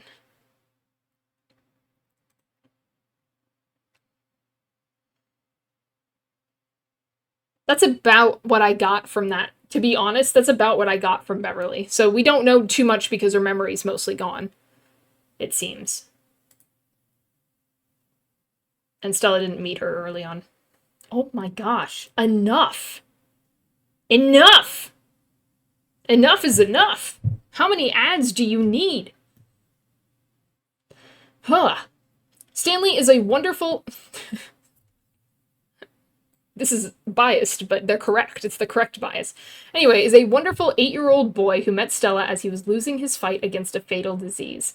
Cheerful and whimsical, Stanley is gifted with an analytical mind which allows him to crack one-liners and aphorisms. His wisdom makes full-grown adults blush in humility. As the youngest patient Stella ever had to take care of, Stan left an unforgettable imprint on her. He helped her realize that death can take many forms and that wisdom and peace of mind can be found in the most unusual patients. He reminds me of the guy from Raccoon, to be honest.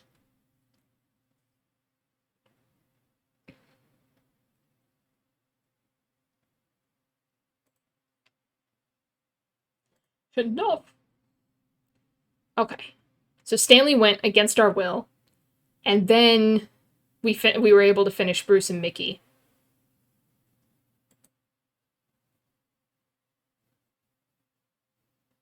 Oh my god.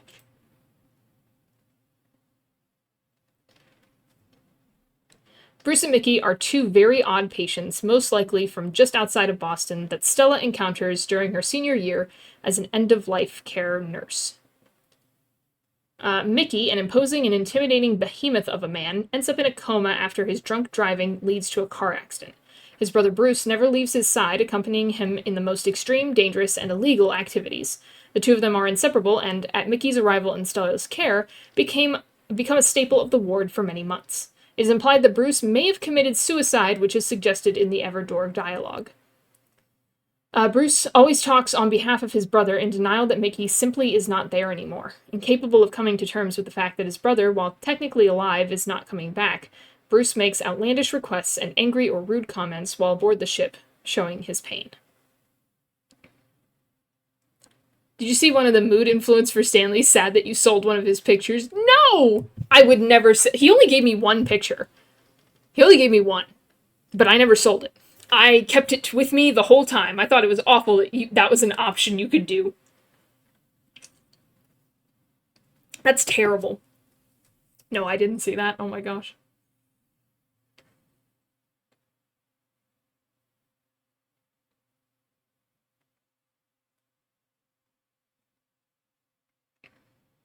I think I mostly understood theirs. That was a pretty straightforward story.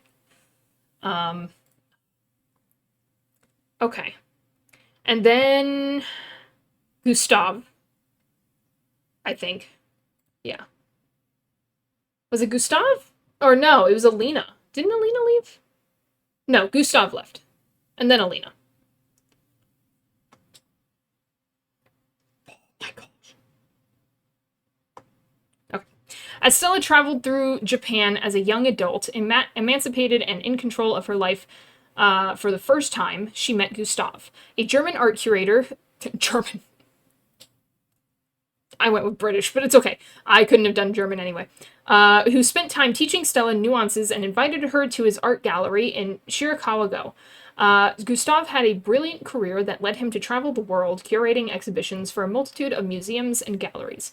His extensive knowledge of art, history, and architecture sometimes makes him come across as a smug intellectual. At a relatively young age, Gustav developed multiple sclerosis. His condition physically paralyzed him, but left him with a clear mind. He continued working as much as he could, but his condition stifled his career, soured his mood, and forced his mind toward more contemplative subjects. It can be assumed that this disease was what ultimately killed Gustav. I had no idea about that.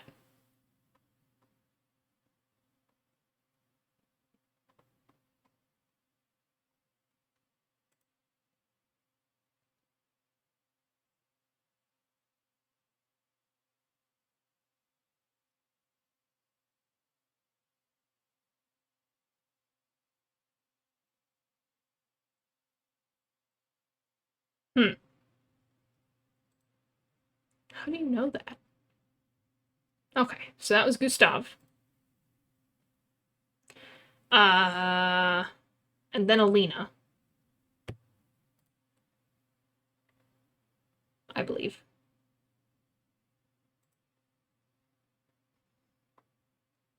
In life, Alina was a teacher. She worked in a school that made sure everyone would pass. It was the kind of school that's main lesson was that money can buy everything. She was never impressed by any student that had come through her classroom. No one was focused enough for her. They were distracted, talkative, doing anything but paying attention to what Alina would attempt to teach. In her mind, there is one memorable day from her life. A student had come back from a rowdy gym class. It was Alina's first year on the job, and the student was fuming. She was told to shape the mind of the youths that came through the halls. Though she tried to control them, they were too rowdy and wouldn't sit still. That day she snapped and screamed at the student. It was the first time that they'd listened. Alina had told them truths that would only reveal themselves later in life, truths that only came after losing someone or something dear to you. She focused on talent and excellence to never let herself lose her resolve again. Alina hadn't ever felt useful to the gifted students, nor did she like breaking the spirit of the weaker students. She disliked seeing them just struggle as she tried to teach them because they didn't know why she challenged them. She says she challenged them due to the fact that they never listened, which to Alina is the easiest thing. But it was her favorite thing. She knew that eventually these students would learn. They would learn through the hardships and know how to survive, how to be better, and how to become leaders. Though she did have a favorite student named among... This feels like it's unfinished.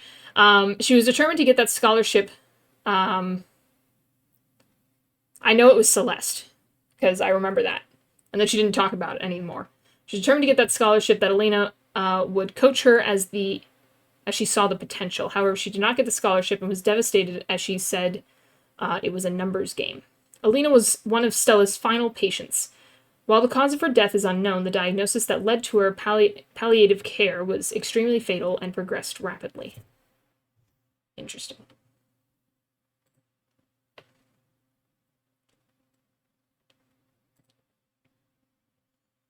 Okay.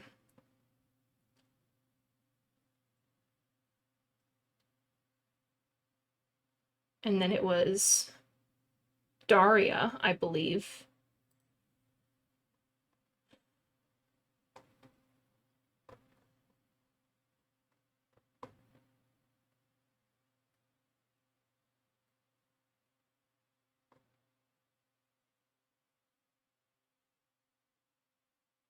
Okay, I guess there isn't anything... Oh. Daria experiences a behavioral syndrome known as chromesthesia, or sound-to-color synesthesia, which causes a complicated relation with people as they do not experience reality like she does. Jackie wrongfully believes that she suffered from catatonia, which is typically a symptom of mood disorders and less commonly schizophrenia. Daria's chromesthesia is apparent in the Mind Palace minigame, and Stella can connect with her through the medium of music. I see. That's what was going on. I had absolutely no idea. Daria was a young patient under Jackie and Stella's care when the latter was still in training. She suffered from a series of physical and psychological symptoms that required her to remain institutionalized, the most obvious one being spectacular fits of catatonia. After Jackie's termination, Stella became one of Daria's primary caregivers and thus grew closer to her. Getting to know her was difficult. Daria's family visits were rare and brief, and Daria herself gave little information on her past. Still, Stella managed to gather that Daria was a brilliant and popular, albeit eccentric schoolgirl. She was a gifted musician and talented painter, well on her way to a prestigious career. However, as a young adult, her condition started to worsen and became so bad that she had to quit school. The next several years were forever a mystery to Stella. She only knew that they took a heavy toll on the young woman's health. Against departmental protocol, and perhaps still emboldened by Jackie's rebellious style, Stella smuggled in art supplies for Daria. This tremendously helped improve Daria's condition, enough so that after a relatively short time, she could be moved to another more adapted facility where she lived for several years in a stable and peaceful condition. Stella visited her often, and when she finally succumbed to her numerous health issues, Stella, now an experienced palliative care nurse, was by her bedside. Interesting. Oh, so bat because echolocation, that's unique. Oh, that makes sense. Oh my gosh. You're right. Oh my gosh. That's so smart. Dang. That was good. All right, we have Jackie. What's up, Smellers?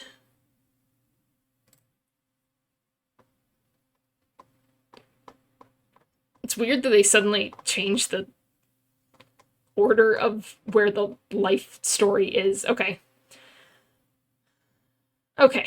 He is a large, jovial, mixed-race caretaker at an old, run-down hospital in Overbrook. His main patient is Daria. He worked with Stella when she was a nurse, and he was an orderly, and envied her constant positivity and ability to deal with tough patients. Jackie, while personable and outgoing, neglected many of his orderly duties, leading to an accident with Daria and his eventual firing.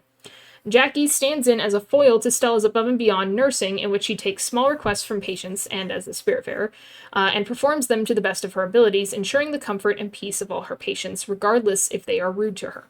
While Stella is dedicated, if overwhelmed, especially by younger patients such as Stanley, Jackie is burnt out and lackluster about his job commitment, even going so far as to say, "Why do I even do this?" followed by, "Everybody keeps thanking me, and what else would I do?" While Stella treats her nursing as a vocation, Jackie treats his work as an orderly, as an imposition. Jackie has a lot of trauma and mental health struggles that are alluded to, murky memories of childhood, and the dahlia flower for instability. He struggles with self-confidence, contentment, and motivation. He is heavily codependent on Stella to help him accomplish difficult tasks, conveyed through multiple text messages on the hospital pager. Jackie often shirks work under the guise of caring for Daria, but tells Stella that it's better Daria be left comatose rather than talked to or interacted with, as she becomes more difficult when awake. Jackie carries a lot of resentment towards Daria, who becomes a symbol with everything he disliked in the medical profession and the mental health toll the world demands of healthcare workers. After he was fired, Jackie then lived with Stella briefly on her couch, but died in a traffic accident shortly thereafter. Oh. Oh no. Made by fans, spare with the dust. Yeah. I've seen worse. I've been around a few years. Let's see. After he was fired, Jackie then lived with Stella briefly on her couch, but died in a traffic accident shortly thereafter. His cause of death is unknown, though his self-loathing and guilt allude to his death being self-inflicted, and likely as a pedestrian and not a driver. Note, not car accident or car crash, but a traffic accident. He also seemed to care about Daria. When Stella first meets Daria, he ushers Stella out of her room and talks about how things weren't easy for her and how she couldn't just smile the problems away. He seemed to be protective of her and told Stella not to go back to her room because it would just hurt her more. More about this can be... okay.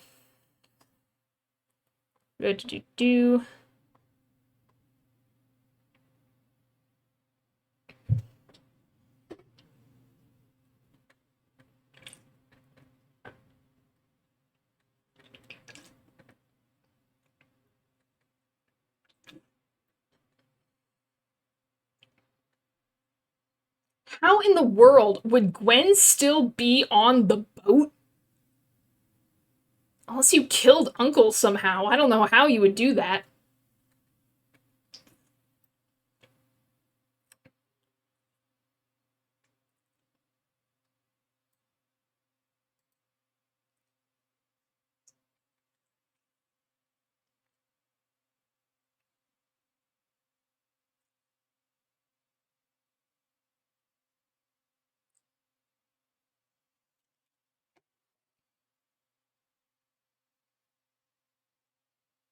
Okay, so there was an art book that had more information on this. I see.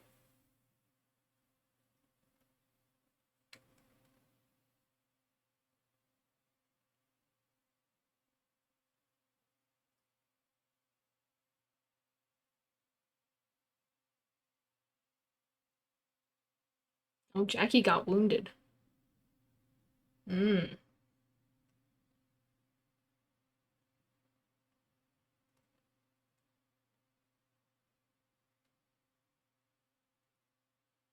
The wiki said that Gwen was the first to go too, so I don't know. Maybe by hacking the game? That makes sense, I guess. That's the only way that I could think, because I tried to keep her on the ship, right? I tried to keep them on the ship as long as possible.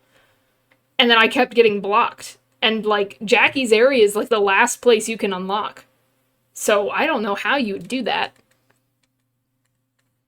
That doesn't make any sense to me. But okay. Poor Jackie. Then we have Uncle. Okay, what is going on with Uncle? Atul was Stella's paternal... Can we stop moving the thing so you can show me even more ads? Thank you. Atul was Stella's paternal uncle. He moved to northeastern France at the same time as Stella and her parents before they settled a decade later across the Atlantic Ocean. As a true handyman, he occupied various technical functions in many construction fields until he found his true vocation. Union leader, fighting for the rights of disparaged workers. You and Astrid would hang out a lot, I guess. Atul took great pride in teaching Stella all he could about life's little things, from fishing to cooking to simply sitting and enjoying the sunset. As cheerful and petulant as could be, Atul hid an emotional hole that unfortunately could not be filled, regardless of all the love he received, no matter how sensational the gourmet food he ate was. While Stella was still in Europe in her early 20s, Atul disappeared without a trace. This was a great shock to Stella, and she never truly learned what happened to him. His disappearance was one of the reasons Stella decided to move to North America with her mother Marie and her sister Lily. Oh. So that's why he leaves the way he does. Huh.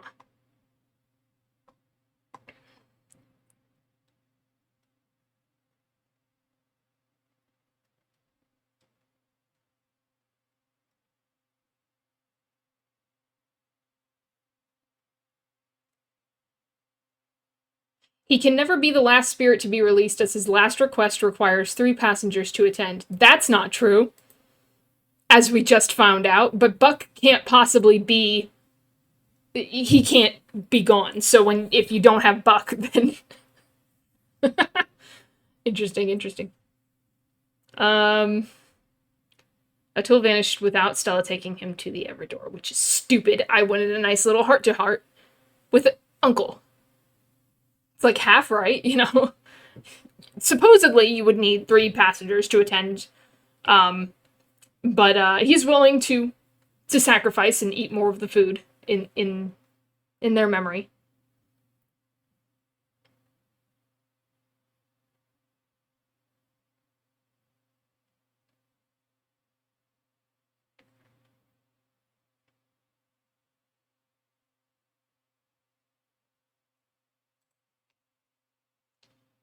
Okay, and then we have Buck. Yeah, explain Buck to me. Why doesn't he go through the Everdor? In a strange way, get out of here. In a strange way, Buck has already passed on when Stella meets him. In Stella's life, Buck was her sister Lily's friend who died in his teenage years. Stella remembers Lily's recounting of many of Buck's stories after his death. Although Stella never actually met him in life, his story fascinated her, as well as the geeky personality Lily described when she talked about him. Buck's habits of escaping his reality through tabletop RPGs led Stella to believe, in a very peculiar way, that his attunement with the end of his life defined him. This made her fall in love with role-playing games, idealized Buck in the process.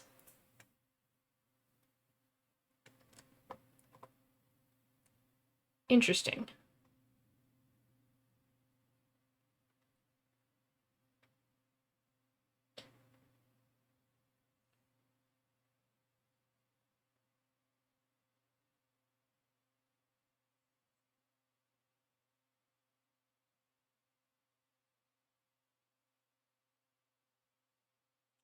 Buck's constellation can be seen in the sky all throughout the game, suggesting that he has already gone through the Everdor, hence he can't go back through and stays with you on the ship.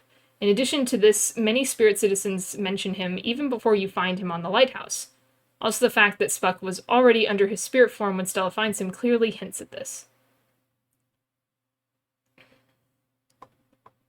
Do we have a picture of Buck's constellation? Because I didn't know...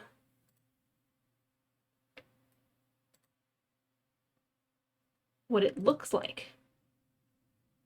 Let's find out. Buck, Spiritfarer, constellation.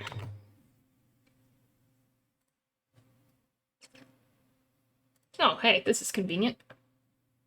Well, no, it's not. I can't see anything. Here we go. This is much easier.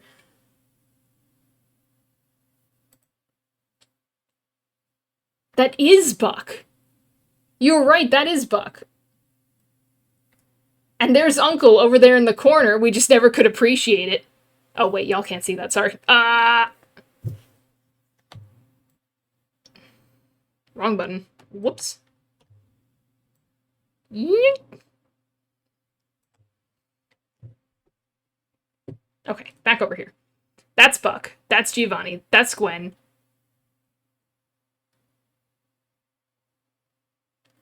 That's Stanley. Beverly, Gustav, me, Alina, Summer, Alice, Astrid, Bruce and Mikey, or Mickey, and Uncle. So this one was the one I had to stare at for a while. It just looks a little similar to that. Oh my gosh, you're right. That is Buck. You were right, zombie. Dang. He was there the whole time. Little did we know. I could never appreciate Uncle. Okay. Why is it not showing, like, the whole...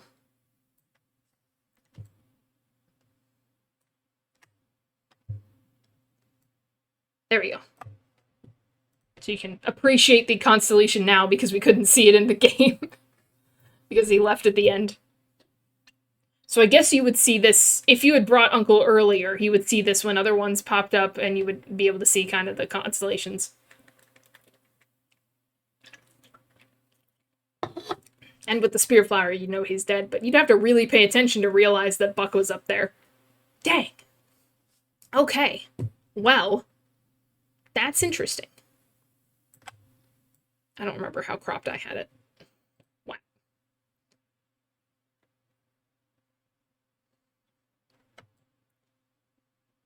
There we go. I think that's how cropped I had it. Okay. Dang. That's so... Okay. I'll look at Lily first.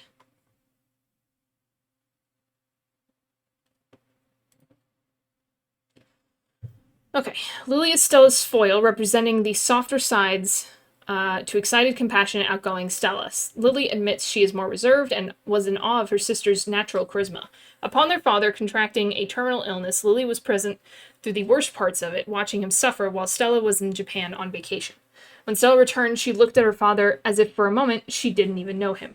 After their father's passing, Stella's dedication to end-of-life palliative care was cemented. But the experience had the opposite effect on Lily, who was deeply traumatized from watching it happen. Lily became afraid of ever repeating the experience and avoids death at all costs, turning to alcohol to numb the fear. Lily's voice and presence by Stella's side imply that she is combating her greatest fear, watching a loved one die, because her love for her sister outweighs her personal pain. Lily appears as a guardian on the ship each night to light the way and allow the boat to sail at night. She stands both as the light linking Stella back to the world of the living, and as the light to drive off the mists of Hades, as Stella navigates her own way towards the Everdoor. It's also implied that Stella is allowed to move the ship at night because Lily is the Everlight, the power of the ship, and because Stella is running out of time before her journey must conclude. Hugging Lily is possible as many times as Stella chooses to, though the figure of Lily will burst into a cloud of butterflies, hinting at the impermanence of her station in Stella's purgatory.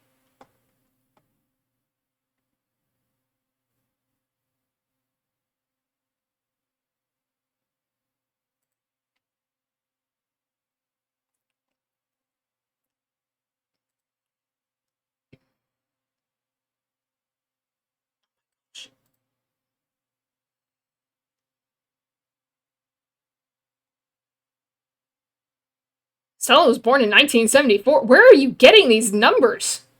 Was I really paying that little attention? Okay. Her place of birth is unknown. Her family immigrated to northeastern France while Stella was a young child, where she lived out her childhood and teenage years, later moved to Quebec with her mother Marie and her younger sister Lily. As an adult, Stella was a... Yeah, we know that. Blah, blah, blah, blah, blah, blah, blah.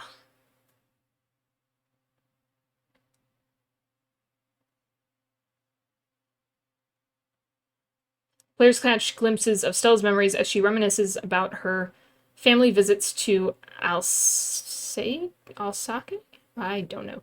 During her childhood, her newfound friendships while visiting Shirakawa Go during her early adulthood, her patience as a health worker in Oxbury, and her anxiety-filled nightmares when she learned of her rapidly advancing cancer.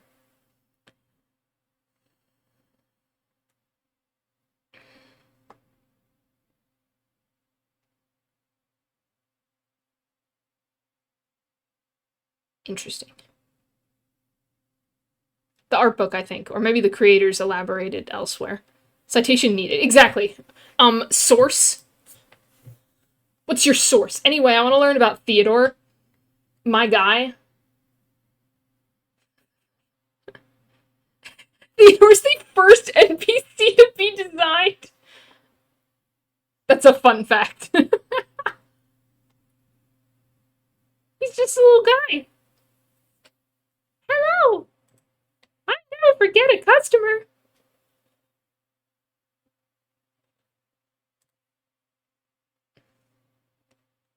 Dang. Okay, I think that was most people. I mean, I don't really care about the turtles, to be completely honest. There were unreleased characters?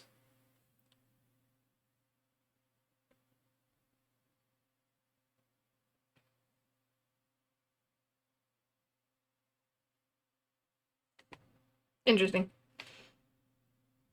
All right then. Okay, well, we've finished Spiritfarer, and now I learned a lot about the game that I played because I got to read the wiki, I guess. A lot I missed. Sometimes games like that, I just miss the nuance. Unfortunately, I'm stupid. I need it spelled out for me. The cat. The cat was the family pet, and then Stella took him with her. Sorry, I didn't read that out loud, but it was in the Stella one. But that I did know. Because Lily mentions it in her little dialogue thing. Oh, I never stopped the...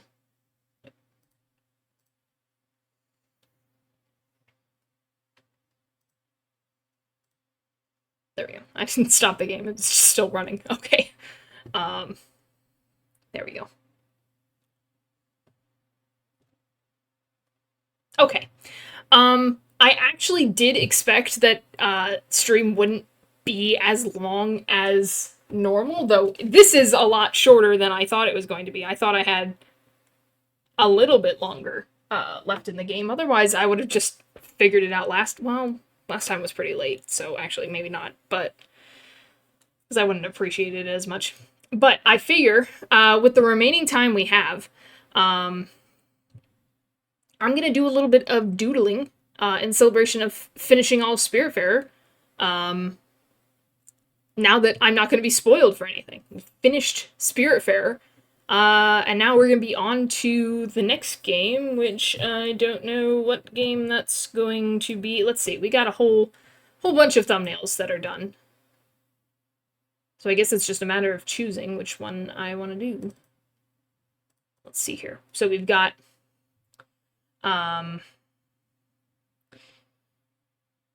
Slay the Princess, In Stars in Time, Hollow Knight, which scares me.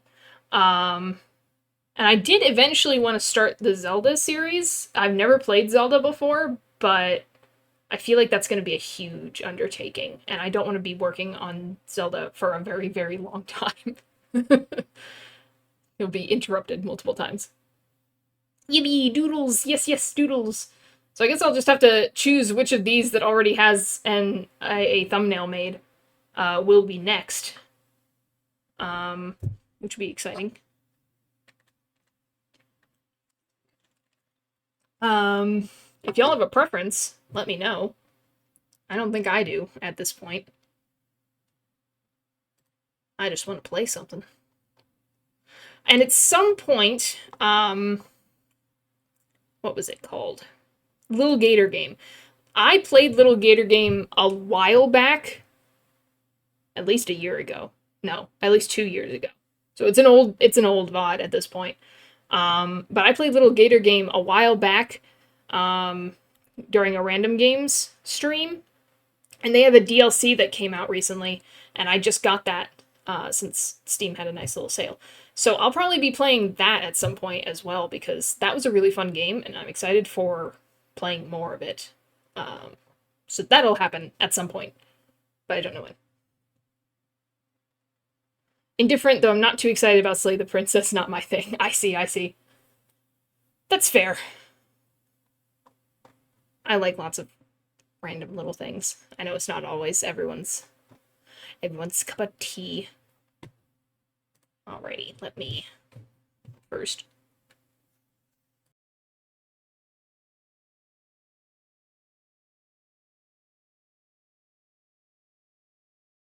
Okay.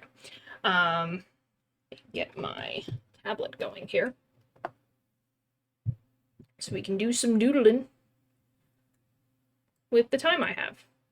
I'm not gonna go too late though, I think. Just to, like I said, the week's been kind of rough, so I should probably go to bed earlier than I have been. But yeah, I do think I've been really interested in Stars in Stars in Time. I've heard it's really good, and I'm very worried I'm gonna run into spoilers the longer I go not watching it or not playing it. So that might end up being the next one. Seems like a fun little game to do. All right, let's hop over here. Weep bump. Let me take off window capture. There we go. I'll be honest, I don't know too much about Slay the Princess. All I saw was, I think Markiplier played a little bit of it, and I saw like the first like 20 minutes and decided that was something I was interested in playing. So I stopped watching it so that I can play it myself. But it's been a while since that happened. So I don't know anything. But I might get frustrated with it because, to be honest, I don't know, a game where you play the same thing over and over and over again and like have slightly different timelines, I'm probably gonna have a lot of time. I gotta draw something! He's really gotta draw something! Rudy! I gotta draw something! You're right. But no, I feel like having a game like that, I'm just gonna forget things that have happened, or maybe get frustrated with it. I don't know. I know if it's anything like Stanley Parable, I did not enjoy Stanley Parable. I thought I would, but I did not enjoy Stanley Parable. It wasn't as fun as I thought it would be. But I didn't stream it, so maybe it's more fun if you stream it. I don't know. Anyway, let me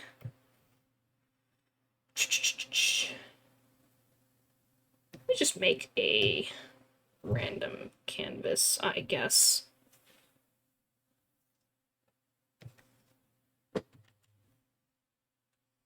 What is normal piece of paper length? I forget.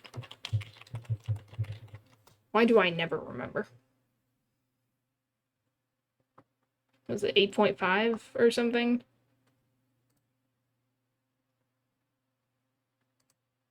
8.5 by 11. That's what I thought. 8.5. Except I want it to be the opposite direction. There we go. There we go. I just kind of hate the concept of the game. I don't think I even know too much about the concept of the game. like I said, I watched a bit of it, didn't get too far into it because I didn't want to spoil it. And now it's been years, so I don't even remember. Actually, for similar reasons to the Stanley Parable. Okay, so I don't know. It might be a we play and then don't continue, or it might be a game I play, but I don't think it'll be the next one, to be honest. The Stars in Time became a fixation for one of my friends after he played it. I see, like, I've heard a lot of people talk about that one. Actually, let me edit the stream now that we're doing stuff.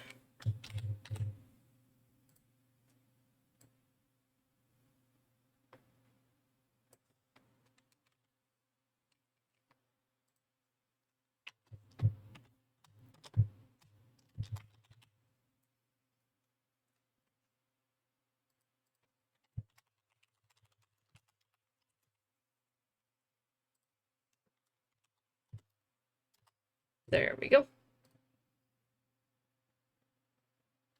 We'll see if it wants to cooperate. It's been really slow lately. There we go.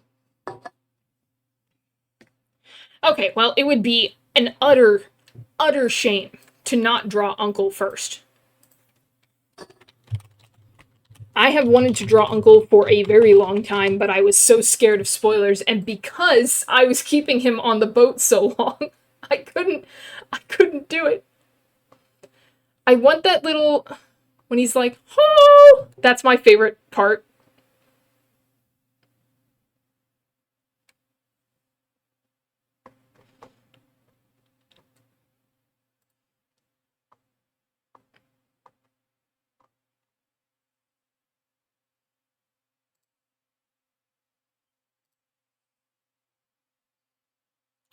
Or the thumbs up. Yeah, I like the thumbs up. Okay.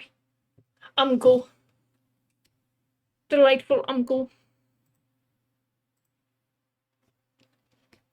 I may have to take a quick moment to go get some water because I ran out of Dr. Pepper.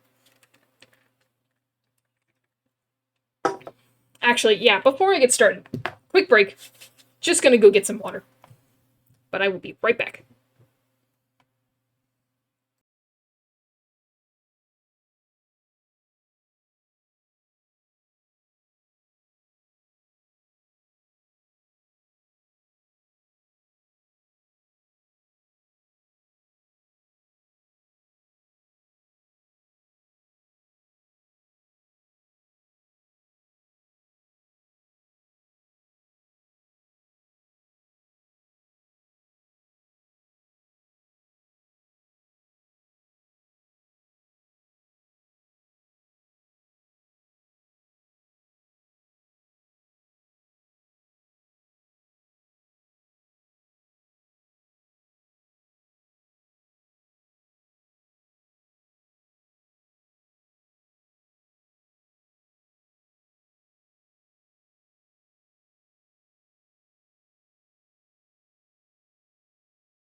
Okay, I'm back. It's time to draw Uncle.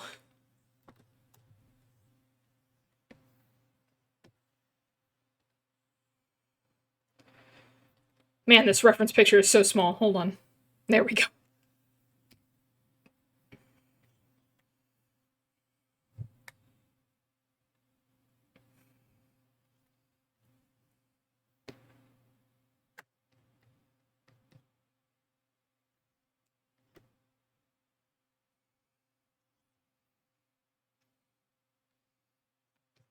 I've drawn a lot of frogs recently. Pat, pat, pit, pat, pat. Thank you for the head pat, zombie. I appreciate it.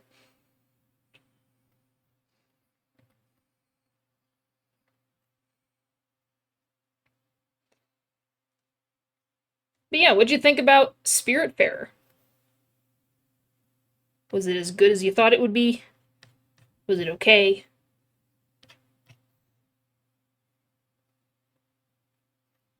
He's got big ass eyes. The better to see you with, my dear.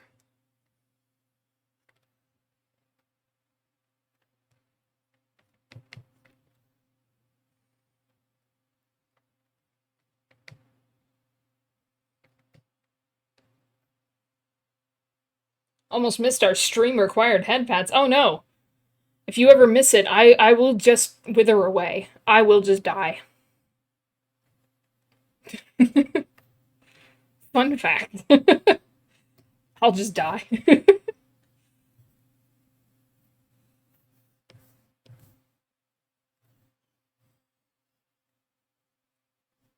Exactly. You got it.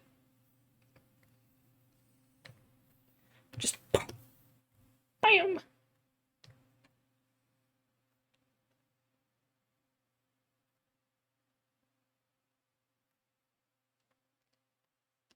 don't think that's exactly right.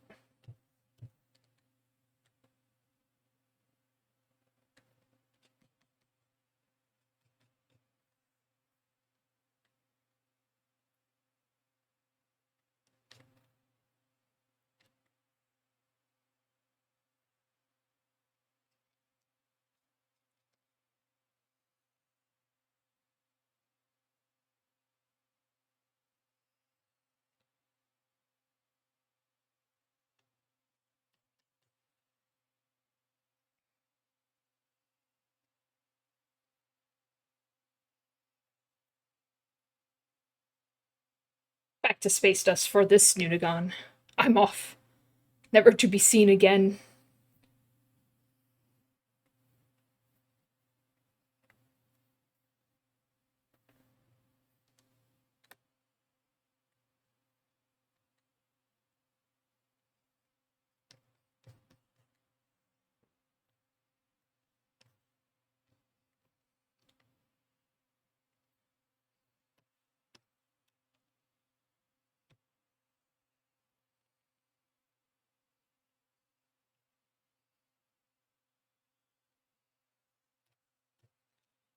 Big ol' smile.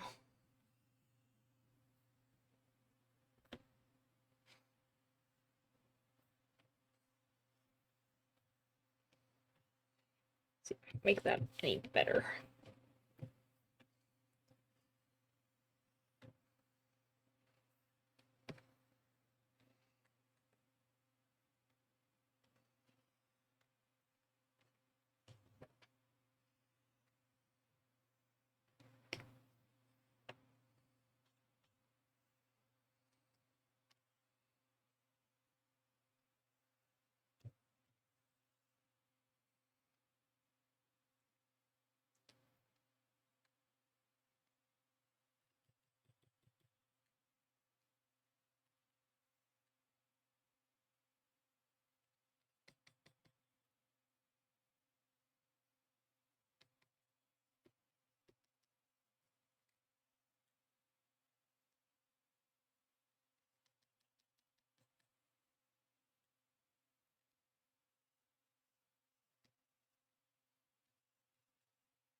Random question, I know, but have you ever thought about how your protagonists of your story would be as villains?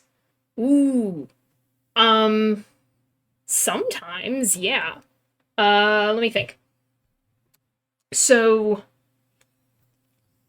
Avery is easy, right? Because um, Avery in any other iteration would probably be a villain. She's got destruction magic. She doesn't really listen to rules. She gets into trouble a whole lot of the time. The first chapter, which I'm in the middle of editing, but the first chapter, she steals,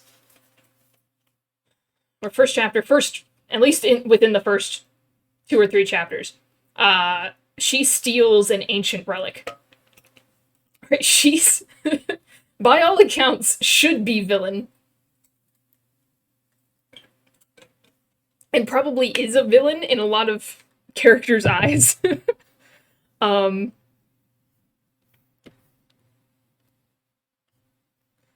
which is fun.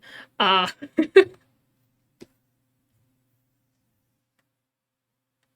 see. Essence of chaotic neutral. Exactly. She is chaotic neutral. She is doing everything in her power to get what she wants, which is just to use magic. Which would be fine, you know, if it wasn't banned. And also, she had destruction magic. You know, there's just that small little piece of information. Um, yeah, I feel like as a villain, she would probably just be very, very similar to that. Um, Probably just wouldn't hold back. Like she holds back a little bit. She has very little respect for traditions and things, but she does have just the tiniest amount. She will listen to other people. I think as a villain, she wouldn't listen to anybody. She'd just do whatever she wanted to do. Sometimes she'll listen to people. Occasionally, she can be reined in on special occasions, depending on the person trying to do it. Um, I don't think Landon could conceivably be a villain. He's just made in such a way to be a good guy. That's so much of what his character is.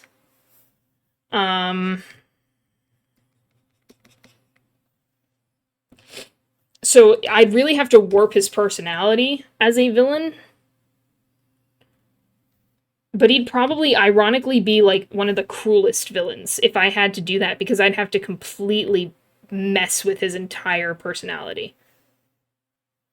So instead of being like the healer of the group, he'd be like the guy who poisons people or something, or tortures people or whatever. Same character, different motivations. What about Landon being tricked into doing bad things because he thinks he's doing good? See, that would maybe work. But Landon is smarter than, say, Zane, who does that's the description of what goes on with Zane, is tricked into doing bad things because he thinks he's doing good. That is what makes Zane a villain. Zane is not as smart. Um, I think that Landon would pick up on it a little bit more. He's a little more emotionally intelligent. Um,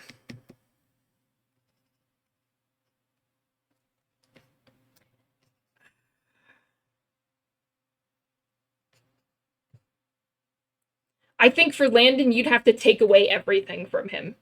You'd have to take his friends away. You'd have to take his family away. You'd have to take all of his hopes and dreams away. I'd have to really crush Landon's spirit to make Landon a villain. Even then, I think he'd just want the world to burn at that point. If I were to completely and utterly crush his spirit. Um,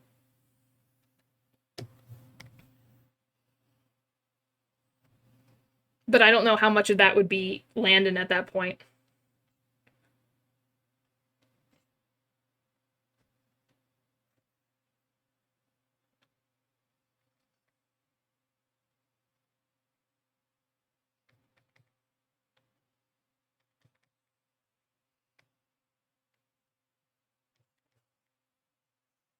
Beat the man down. Yeah, I get you. I mean, he's a good guy. Landon is definitely a good guy. As for Corwin, I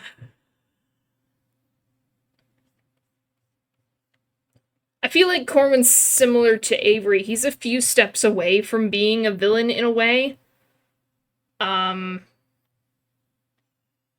I think had he not been rescued when he was as a kid, and put on a different path, he probably would have turned out villain, or just died. One of the two. He probably would have died.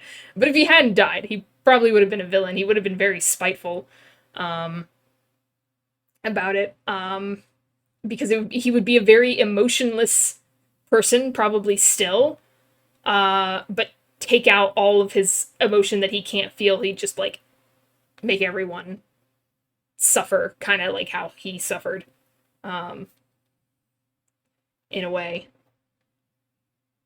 Or maybe just his clan, his former clans, out of spite. Spiteful, maybe still sympathetic towards children. I think.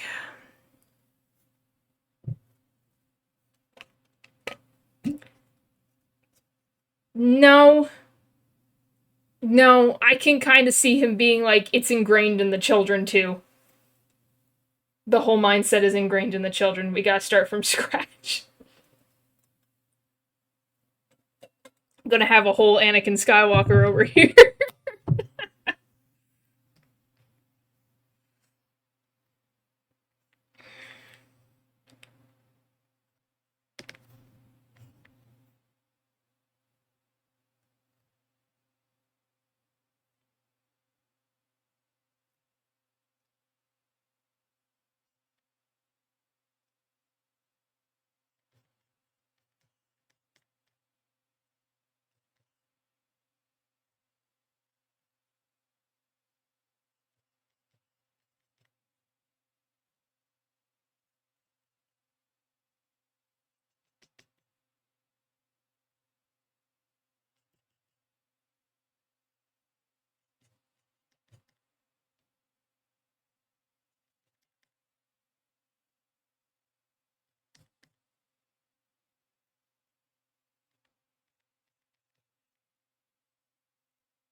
I'm learning about drawing hands even more now. I feel like.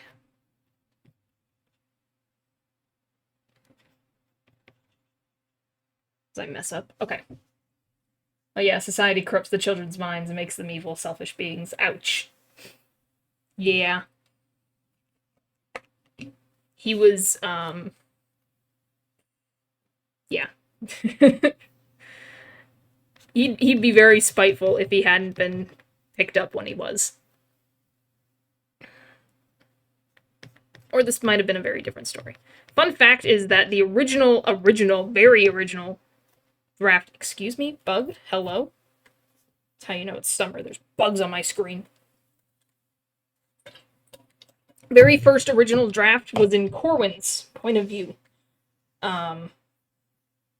He was the main character. But unfortunately, he was so depressing, I couldn't make it work. So I tried it in Avery's point of view, switched the story around a little bit, and it was a lot better, so Corwin gets the back seat, sorry. He was just so sad to be with.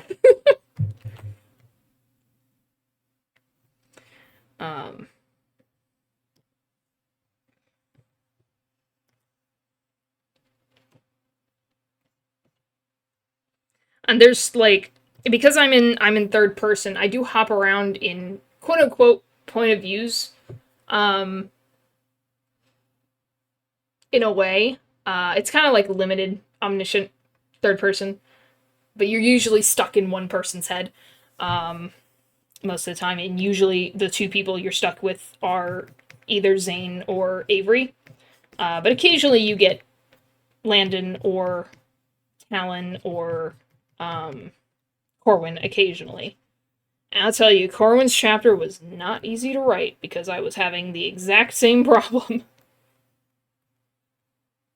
You are not fun to write, dude. I gotta make you more fun. So that was the challenge, was making him more fun. Giving him a little bit more personality. Be very interesting to see the world through his eyes. How other people perceive him versus how he actually feels would be fascinating. Yes, exactly. It's so funny. I've complained to Nerd a little bit when I was first writing the draft with his point of view. Was that Corwin doesn't talk a lot. He does talk. He's not like a quiet character, but he, only says things if he thinks it's important to say something. And he doesn't show emotion. That's his thing. But it's funny because the minute you start getting into his point of view, it's just like, I have an opinion on everything, and let me just yap about it for the next 10 minutes. Like, his chapter ended up being long because he had to have an opinion about every little thing, and you never hear it, because he doesn't say it. He just, he just thinks it in his head. He's like, wow, it sucks to be here, because it's hot. Or, oh, I have so much trauma. I'm keeping it within me. I'm doing so good at masking. No one will ever know. Fun fact, Avery does know. Landon does know. They both know. They're just being nice and not saying anything. Because he's so confident that he's hiding it so well.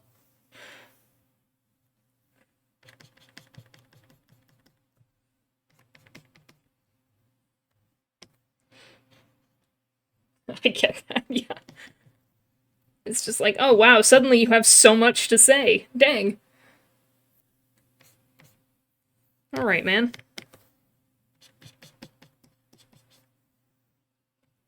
He does take charge more in the second book for very important reasons.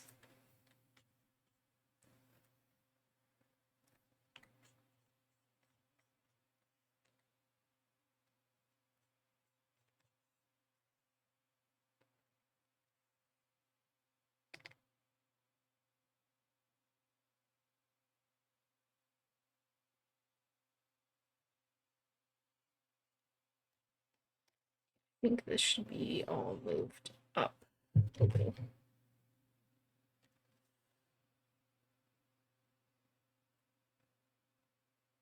I think this is just a little too long.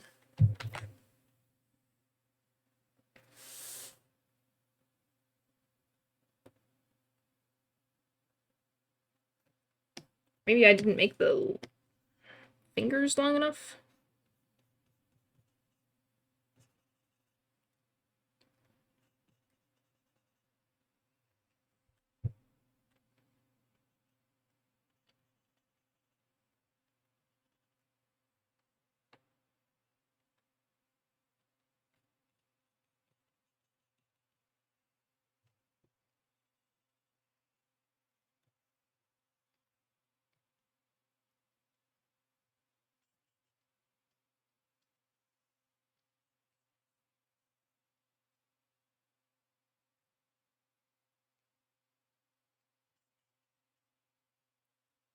I was thinking about doing this sort of thing for my dragons, making one of the main characters have a villain arc. Ooh.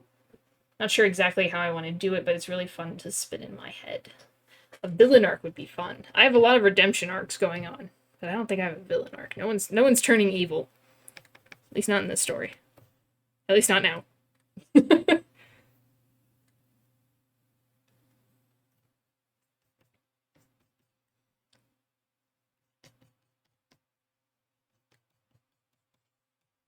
But a villain arc would be fun.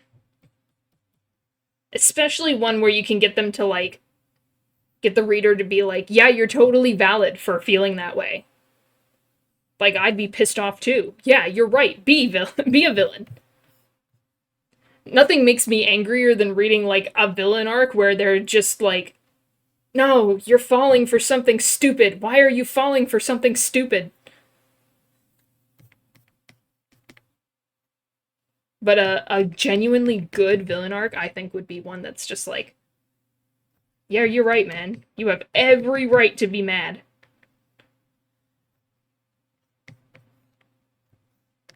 But I don't know, it depends on where you're taking your story. Not yet.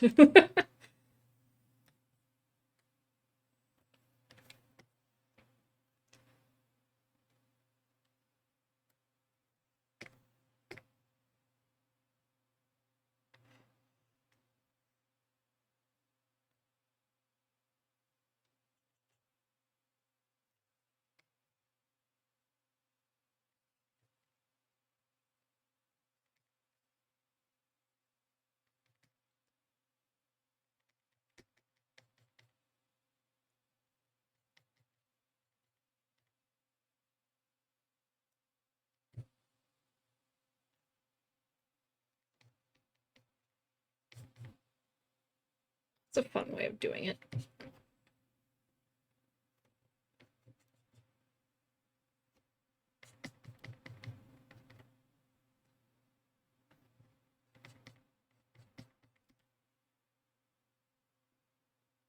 Oh, because his hands look kind of webbed. Okay. Yeah, that makes sense. That thumb should be bigger, though. Tad bigger.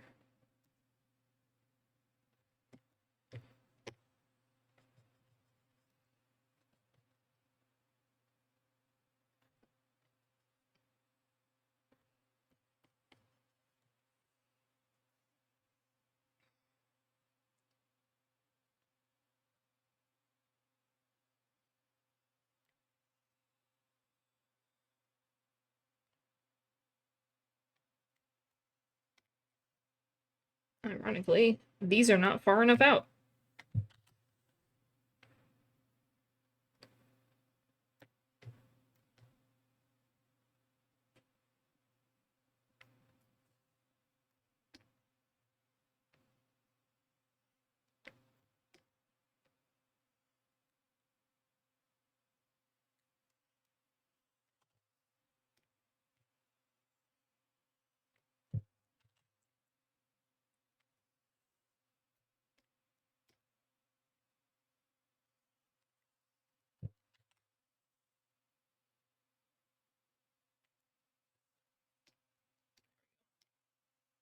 I'm not sure either. I plan on that happening way off in the story. I'm planning way too far ahead when I don't even have the first arc done. Isn't that just the way? I've known how my story's gonna end for years.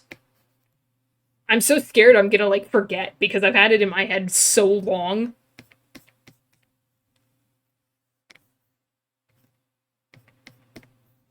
But it's nice to know where you plan on taking it. That there is a definite plan.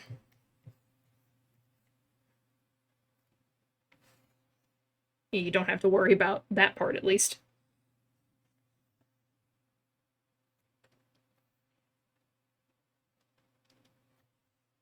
Okay, and one other thing to show that he's leaning back more.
I feel like that doesn't show the arc well enough. He's leaning back. Yeah, I wrote a big synopsis so I don't forget. Then I have a bigger pool of ideas to work with.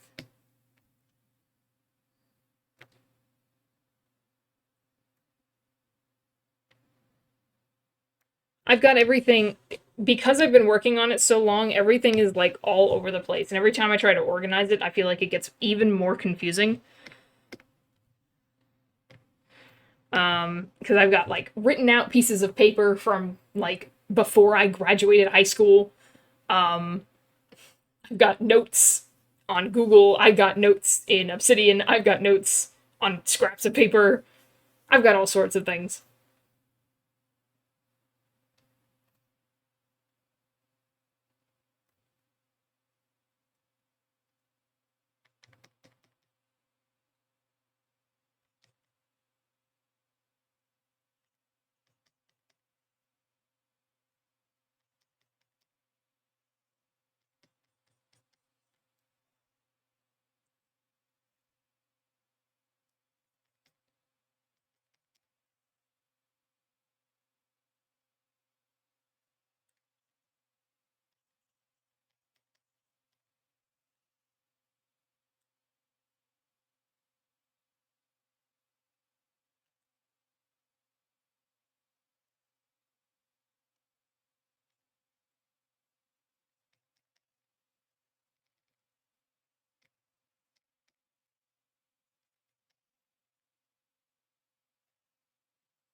There.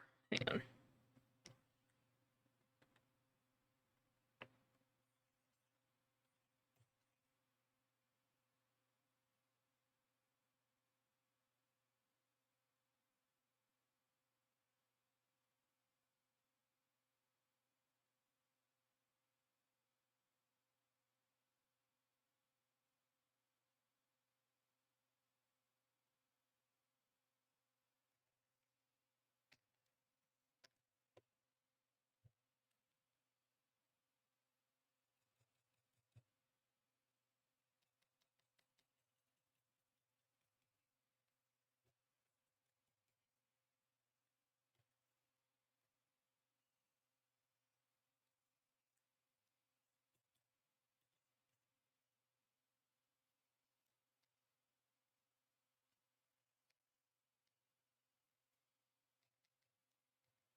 His feet are just blobs.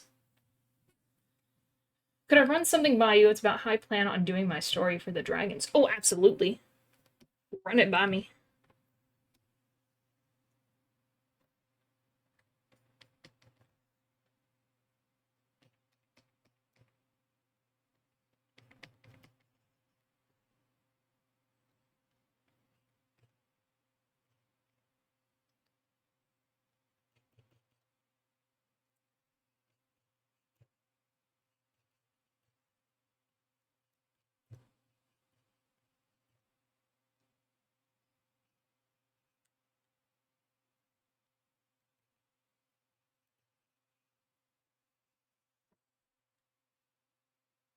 I might change his feet.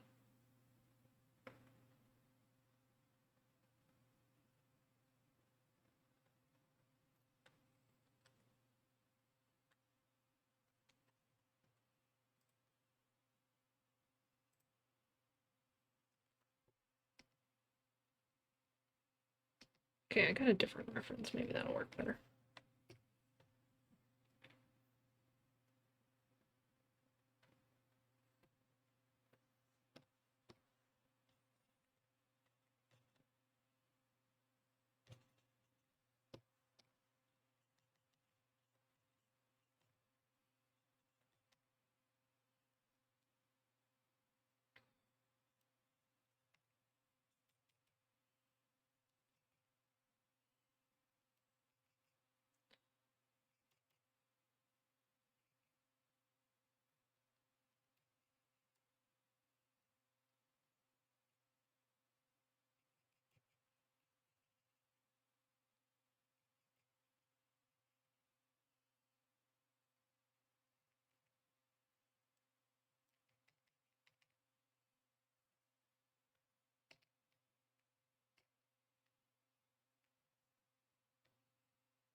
I don't like it.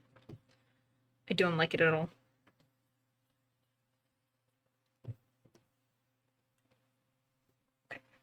So I have two protags and two stories. You've seen them, Ashra and Koylander. Their stories occur concurrently, but I plan on having it so they never meet. Basically, they're always just missing each other as they go between realms. Excellent, excellent. However, the villains of each other's stories are attacking at overlapping times, so Ashra would be attacked by both her and Koylander's villain, and vice versa indirectly. Interesting. That's fun. But they're never gonna meet? Hmm.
Through the other dragons, they learn about each other's goings-on and what they're doing. More importantly, who these mysterious creatures are that are attacking them.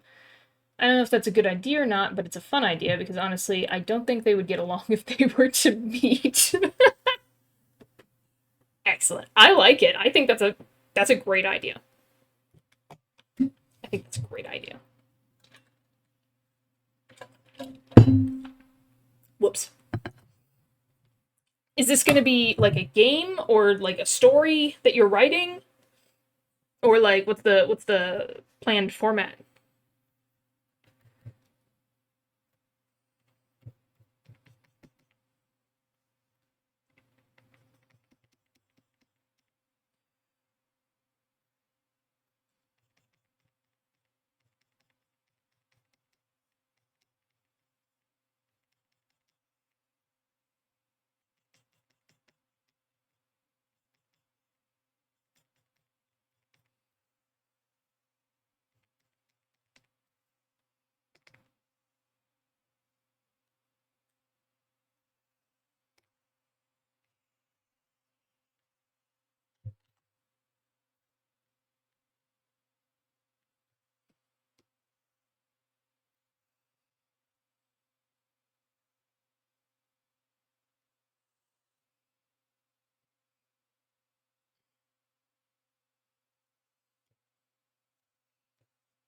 Actually, I'm gonna swap these. I think these make more sense on the other side.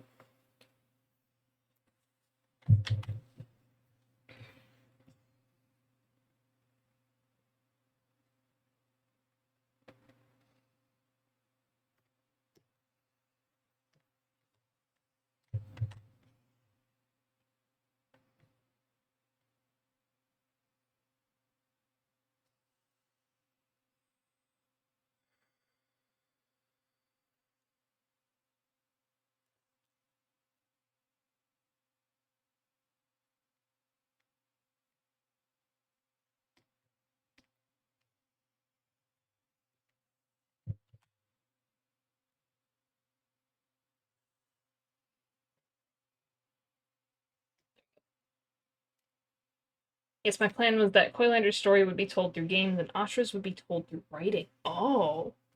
Oh, interesting. Which one would you finish first, do you think? Or like maybe not finish, but like put out first?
Asha's for sure. Hers is both easier and shorter. I see. So you'd have like a little published story. Um, where you'd be like, who the hell are these people that they keep talking about? And then the game comes out and you're like, oh shoot, it's that guy. The guy they kept talking about. I think that would be really fun. Should definitely go with that.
There's a reason I put that flower for last.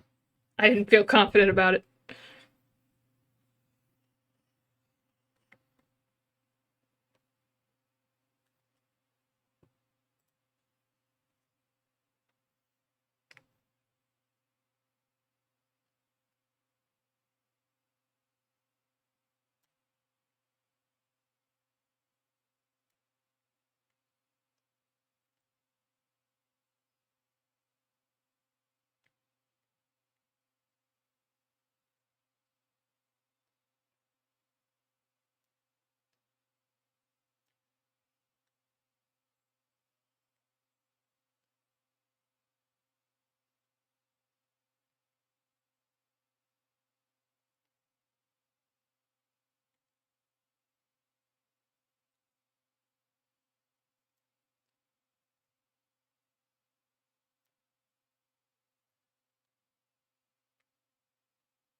It's that weirdo.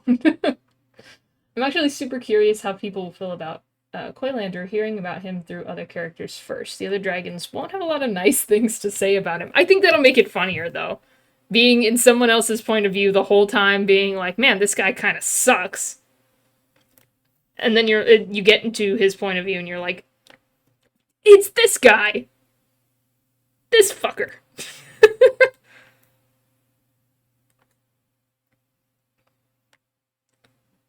I think that'd be a lot of fun.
Hey, we got Uncle. Best character in the game, Uncle. Uncle's looking really good, thank you. I looked at him for a very long time, so it was. I've also drawn frogs a lot, so uh, luckily, for the most part, it's easy. The only hard part I'm having is they draw the feet a lot different than I draw frog feet. I do them with the little like my frog feet always are like little bubble shapes like that. Um, but they're showing off the webbed feet. Even though, well, actually, so frog hands are like that. Well, it depends on the frog, really, because some frogs have legs like that, right? But some have the sticky hands. So it depends on the type of frog, but he's not like a tree frog or whatever, so he's just a pond frog. A bullfrog or something. My goat. Or frog. Then you can see how he does and doesn't conform to your expectations. I think that'd be a lot of fun. Honestly. I'm looking forward to it. Because then we can stream it. I mean, if you're okay with that.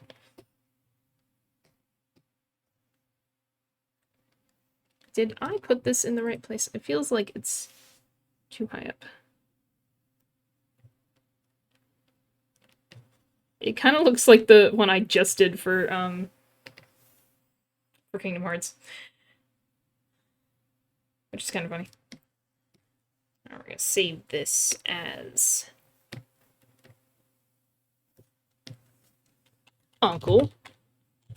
Now, I'll do a whole Spiritfarer thing. Spiritfarer. There we go. Excellent. Had to draw Uncle. I kind of want to draw Buck because he ended up being, I think, probably my second favorite. I really liked Stanley, but I think Buck ended up being like my second favorite character.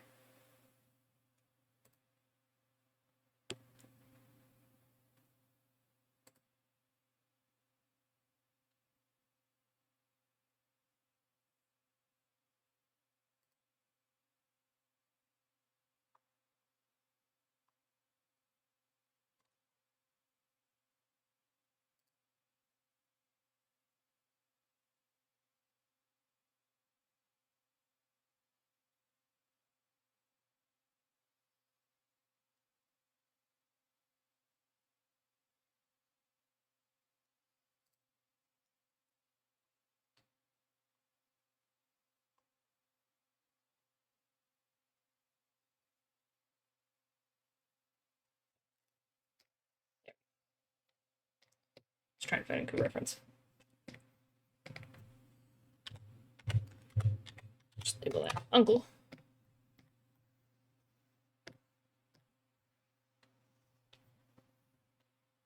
But yeah, of course, but don't feel obligated. But that might be a while. I don't know how the ringer of game dev will treat me. That's fair. That's fair. But no, I think it'd be a lot of fun. I love the concept. I think you come up with really cool ideas, Zombie, honestly. I'm looking forward to it. Finally, some fucking food around here. Okay.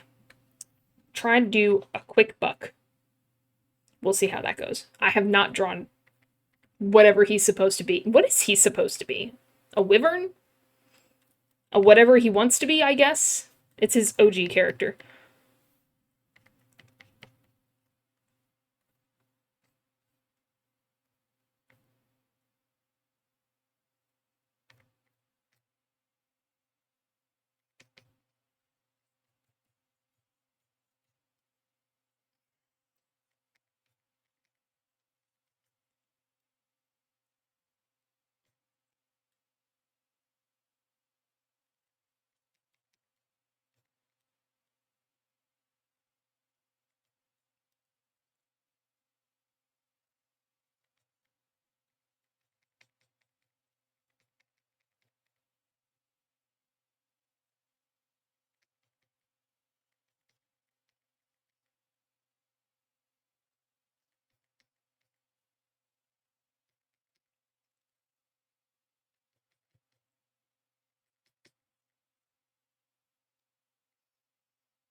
Oops.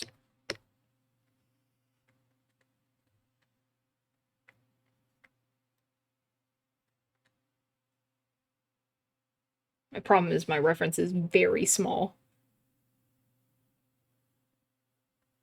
for this particular emotion.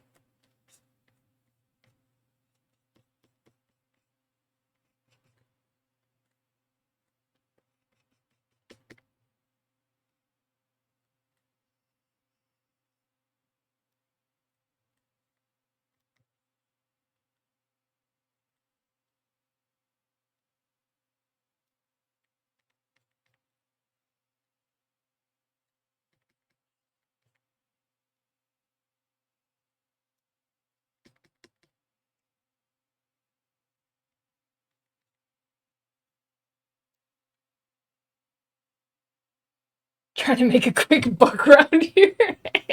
Oh, you got me. You got me. That is what I'm trying to do. How did you know? Freudian slip, I suppose. I don't know.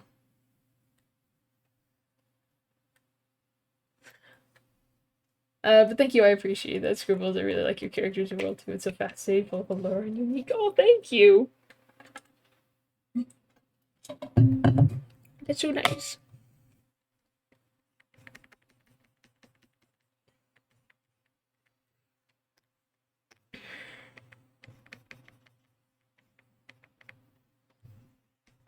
More OC stuff. If only we all had time to do our OC stuff. And then I'd spend it drawing. I know me. I know exactly what I'd do.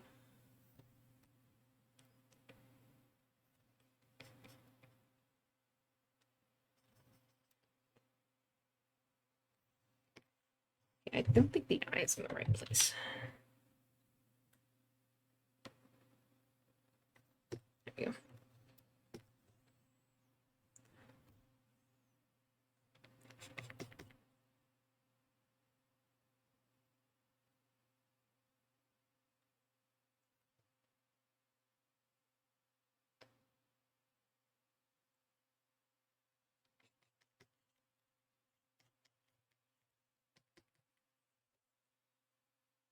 Def only be creating and nothing else. Totally, 100%. That's me, all right.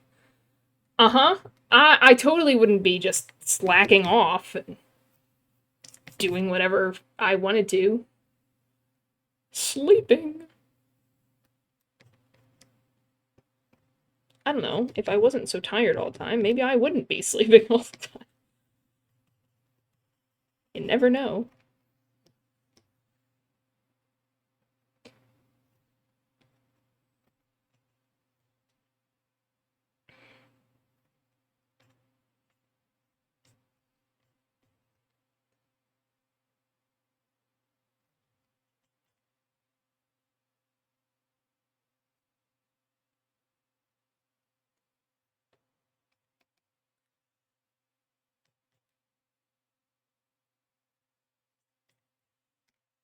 I draw so big. This is why traditional doesn't work for me, because I take up like the entire page and then I'm like, ah, shoot, I ran out of room. It's nice to just be like, okay, shrink down. I started too big. Drawbox would never forgive me. Drawbox isn't here. I can sketch however much I want. They'll never know. I'll never tell.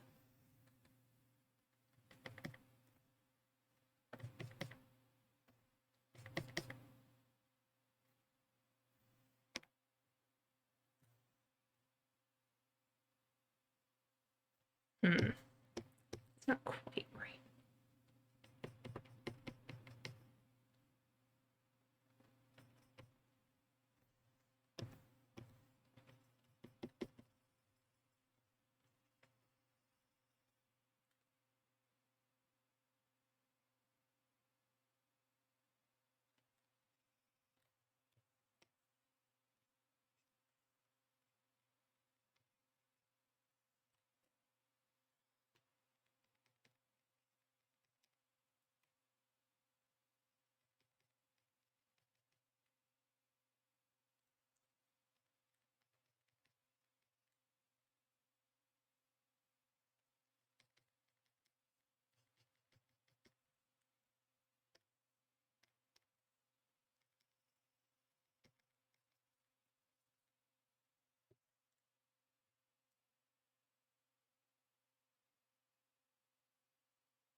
I'm gonna make a quick buck, I said, lying.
Having nice work balance is key for me. If I'm not away from my creations, I get really lazy and just do nothing. But too much work is just bleh. This is true. This is true. I need like 2 errands, and then I'm good. Then I'll be good for the day.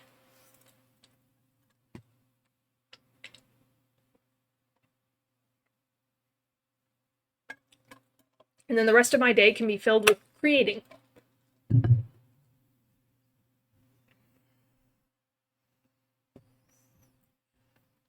You gotta just get into like chibi mode if you want a quick buckaroo. I can't do chibi off the bat. I gotta draw them a couple times first.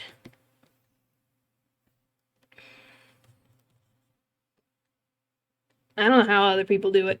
Practice, probably. That's usually the answer.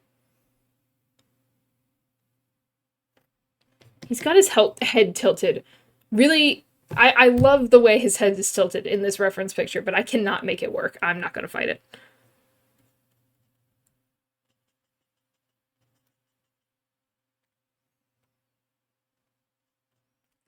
I'll never capture YN's beauty.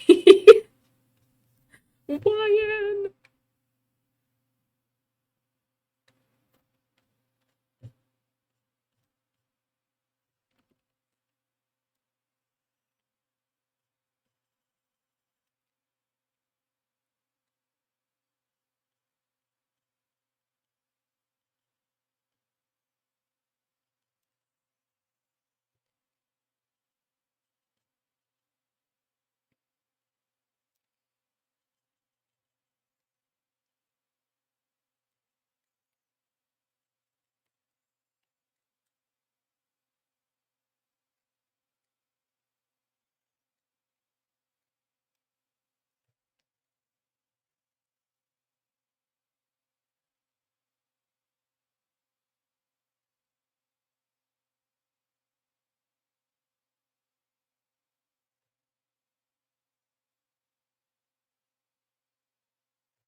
Ah!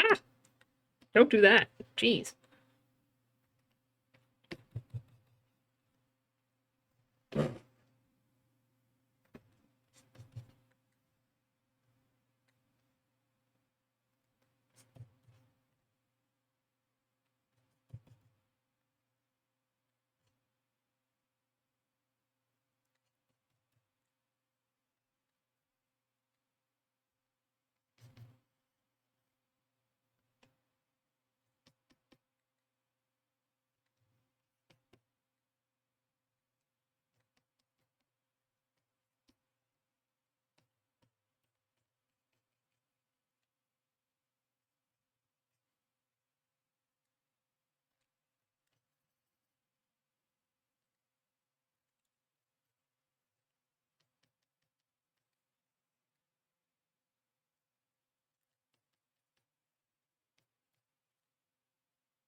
And this just reminds me that I gotta kick into high gear. Like I said, my new job kind of blows, so I should really be doing story planning while I'm there.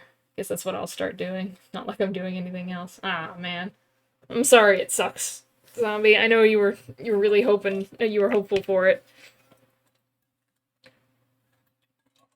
Yeah, utilize that job. If it's not doing anything for you, make it do something for you.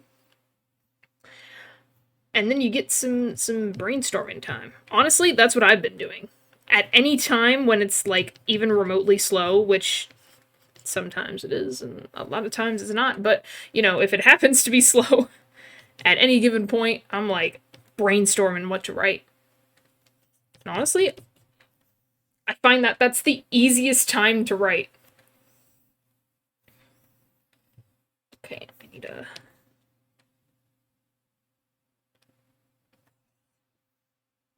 something like that.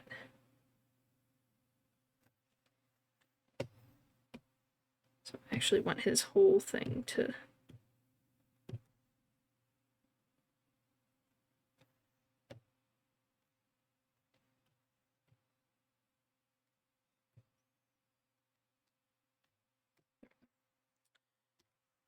follow this curve. Yeah, exactly. I need to start doing that. I literally like open my email and I start writing whatever comes to mind. Inevitably, there's not a lot at the beginning, but I find when I'm really tired in the mornings, which is always, when I'm really tired in the mornings, that's when I come up with the best ideas. Are they, you know, do they make a lot of sense? No, because I'm tired, but it's at least something on the paper.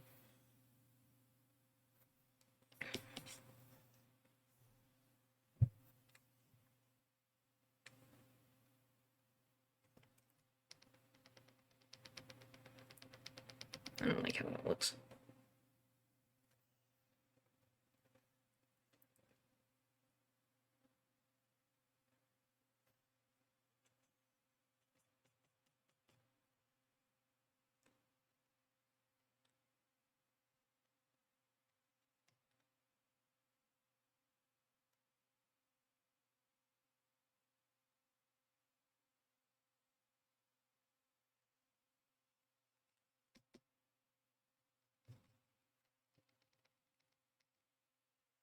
How do I know his head is tilted? That's, I think, the problem that I'm having.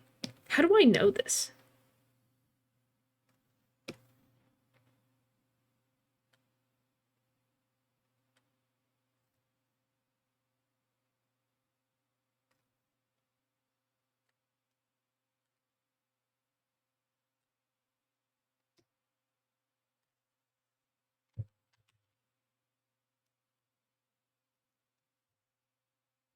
Oh, maybe like that? Yeah.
Sorry if I'm yapping too much. I get really yappy when I'm chatting. No, you're good. I don't mind the yapping at all. I zone out a little bit when I'm doing art, but I don't mind yapping at all. Howdy V, how's it going? He's a burb. He's kind of a burb. It's Buck from Spiritfarer. We just finished Spiritfarer, so I'm doodling some of the characters. I don't know what he's supposed to be honest. Some sort of wyvern, maybe? Not really sure. He doesn't ever make that super clear. A wyvern would make sense. He's like a D&D nerd, so.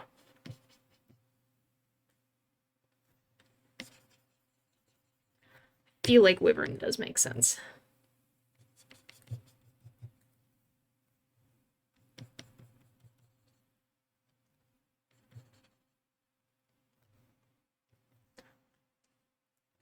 Nice. Maybe a parrot griffin instead of a hawk? Yeah, maybe?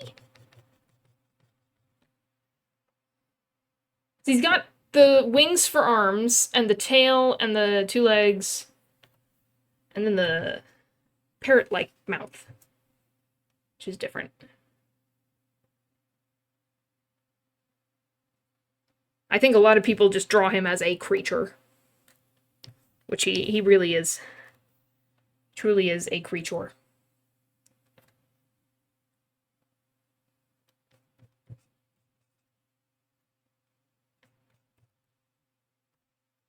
And I said I was going to do a quick doodle of him and then stop. And that quick doodle is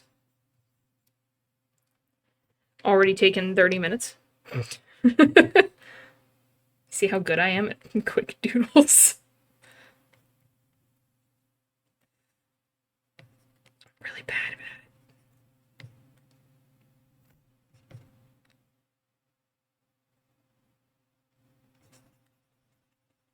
That's where that's placed. That makes more sense. Okay, there we go.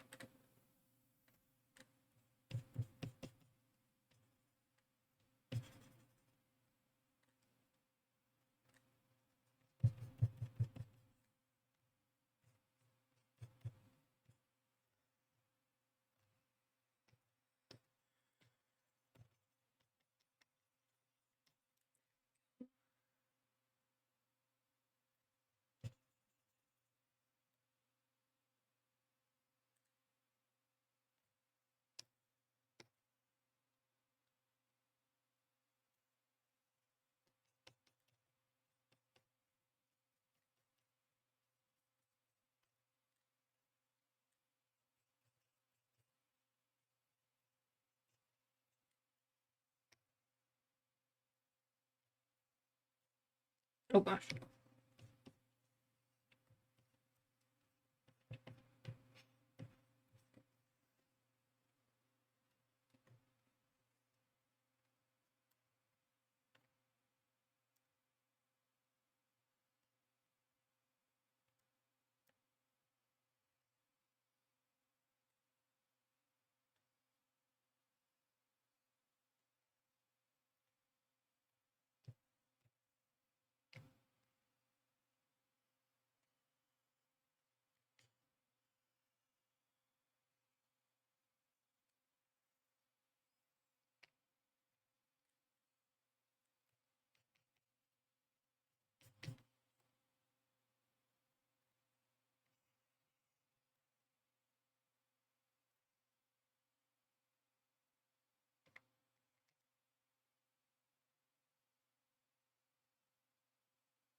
He's a goofy lad. Favorite type of lad. He's a great, great lad.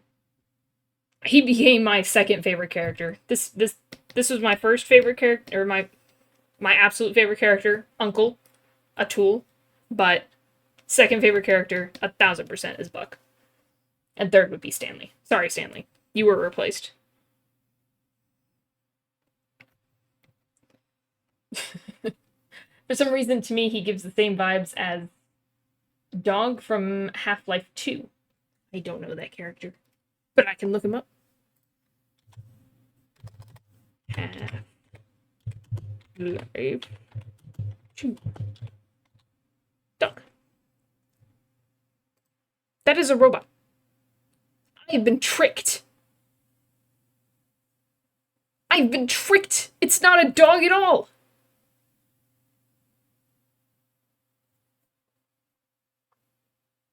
Is it like personality?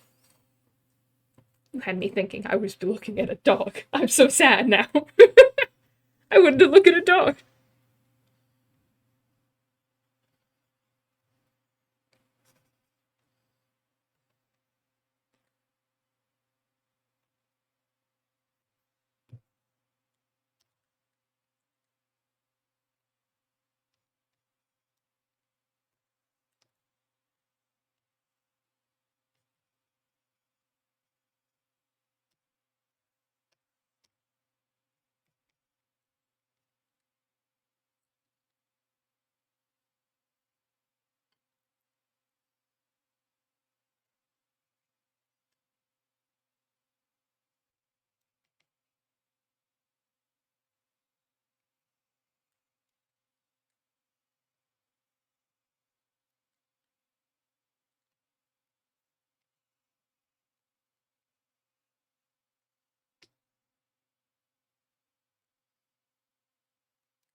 Hmm.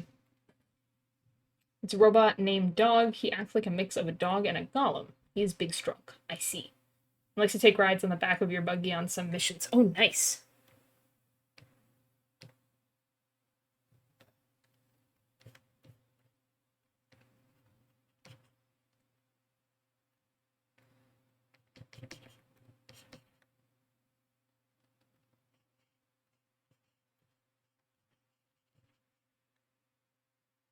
Nice, nice.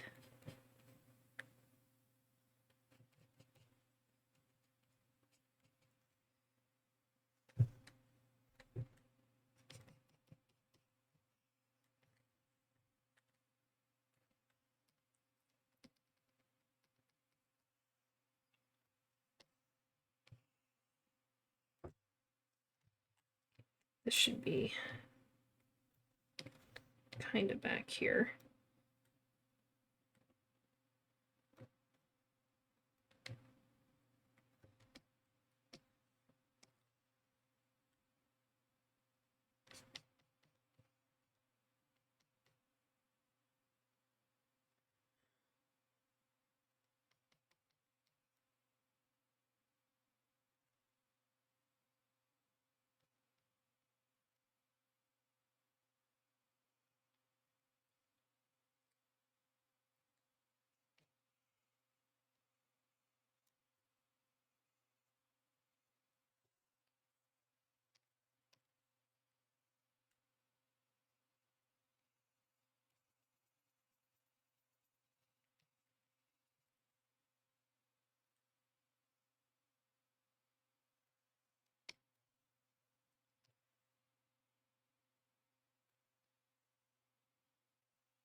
I don't like how they drew the leg. I don't agree. I've drawn enough weird, wonky legs.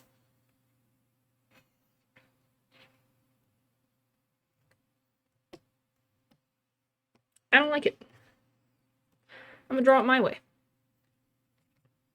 My drawing now.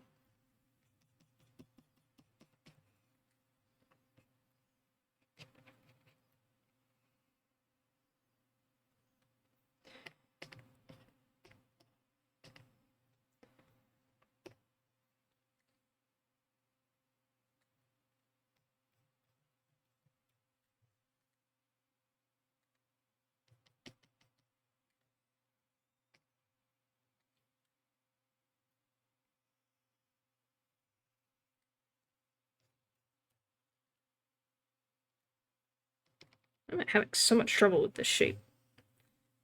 This. You go up. You go down.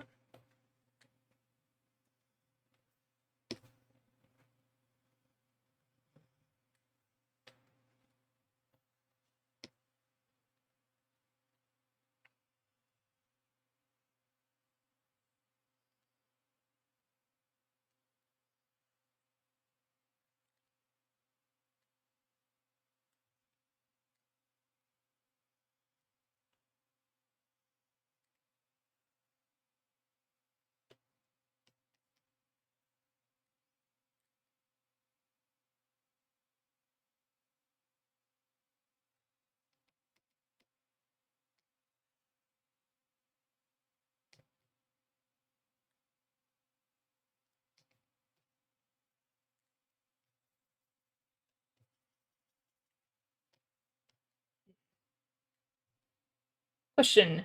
How does one avoid being accosted by a 6-week-old puppy? Her teeth are like piranha fangs. You can't. Unfortunately, it's part of the cuteness contract. Hence, shall there ever be chewed for the sake of the contract. This is true. To achieve the cuteness, you must give up something in return. Your hands. Say goodbye to your hands.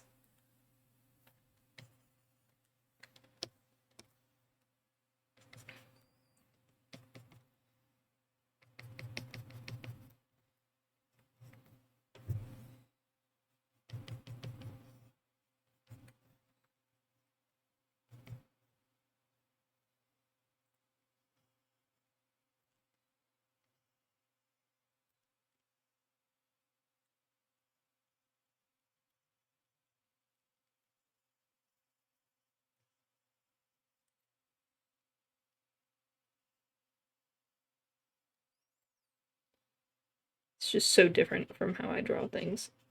The feet that are messing me up, man. Everything else I can kind of mimic, but oh my gosh.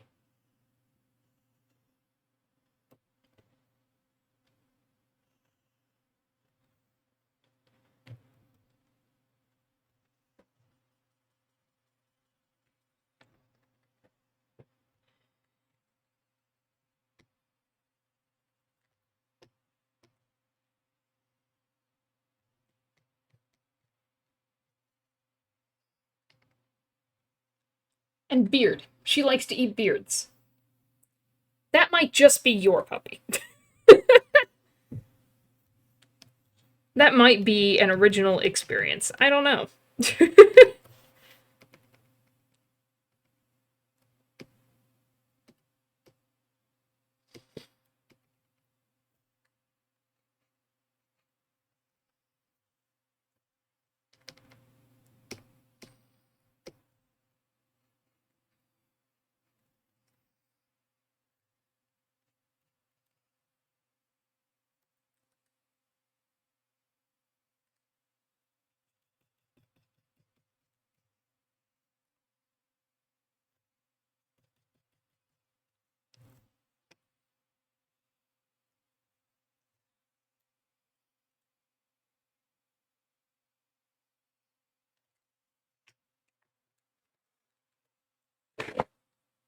Oh,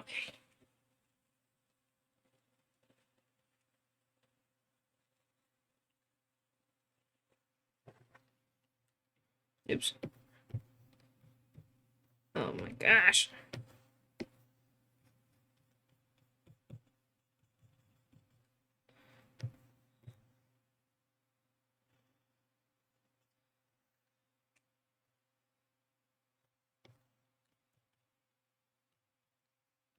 I swear I'm clicking on the blue and then it's like, no, you didn't. Screw you. Like, come on, man.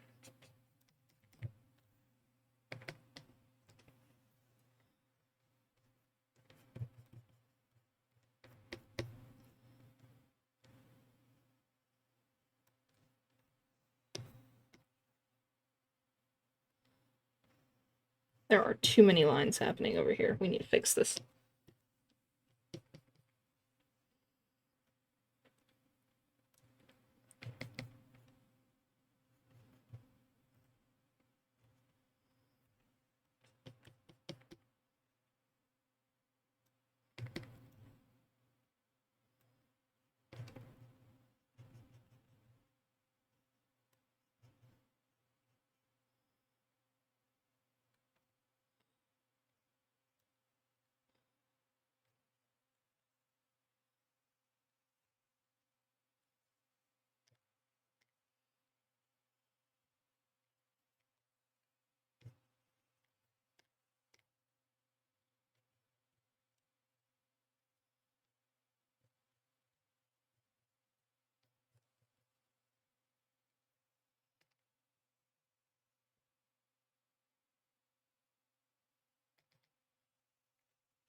Unfortunately, she is bane upon the very fabric of the material plane. She consumes all. She consumes all matter, no matter the effect on herself. Oh boy. Oh my gosh. What kind of puppy is it? I think I gotta go to eat, Scrubs. It was nice hanging out, finishing up Spiritfarer. Have a good weekend. Thanks for reading my yap. Of course, Zombie. Thank you for hanging out. I always appreciate talking and yapping. But yeah, I'll see you next week. I don't know what the schedule is gonna be. We'll see. Definitely not on Wednesday though.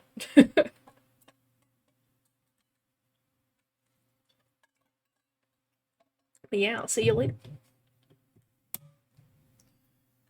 She's a mix of mini poodle and mastiff. On purpose?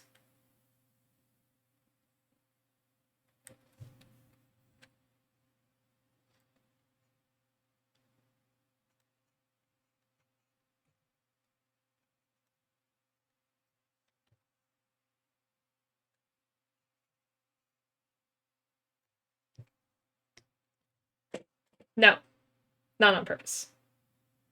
Not on purpose. Mastiff was the mom. That's a little more of a relief, though only slightly. Oh my gosh. That puppy's personality makes perfect sense now. Yeah, good luck. Good luck to you, V. Oh my gosh.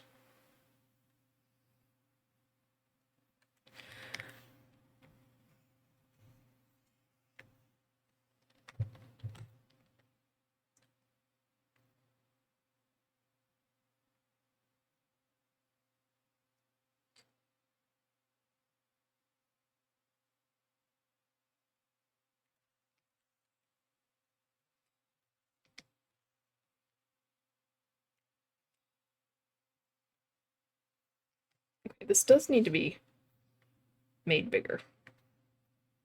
Just because that's so big.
She is our favorite little chaotic mistake, and we love her. She is currently trying to consume the corner of a pillow. Next, the world. No one will be safe.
Let me put it in nerd terms. She has the energy and chaotic nature of a kobold, the teeth of a chimera, and the will to destroy like oh my gosh. That's perfect. She looks like if you dyed a hyena black and white and shrunk it to the size of a toadstool. Interesting. All my brain can conceive is skunk.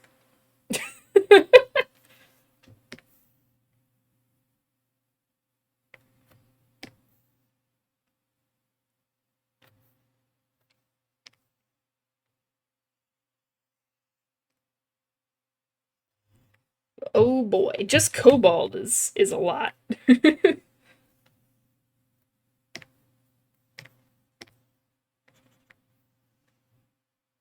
Yeah, I'll stick with my dogs that are laid back. I couldn't do a puppy. I don't have time for a puppy.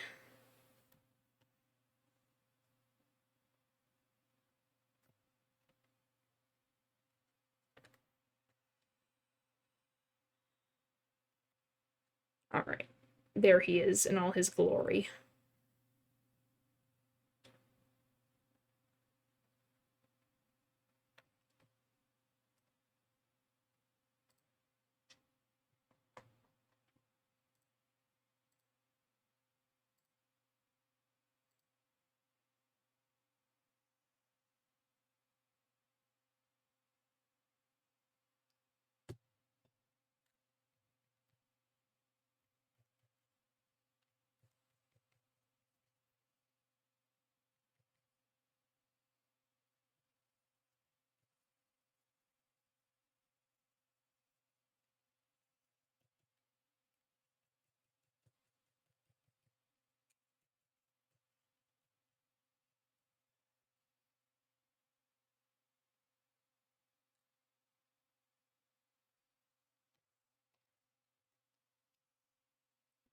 Fantastic.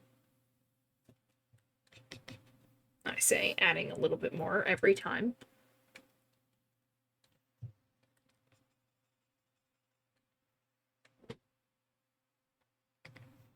All right, we got Uncle, and we got Buck, who was much smaller than that actually.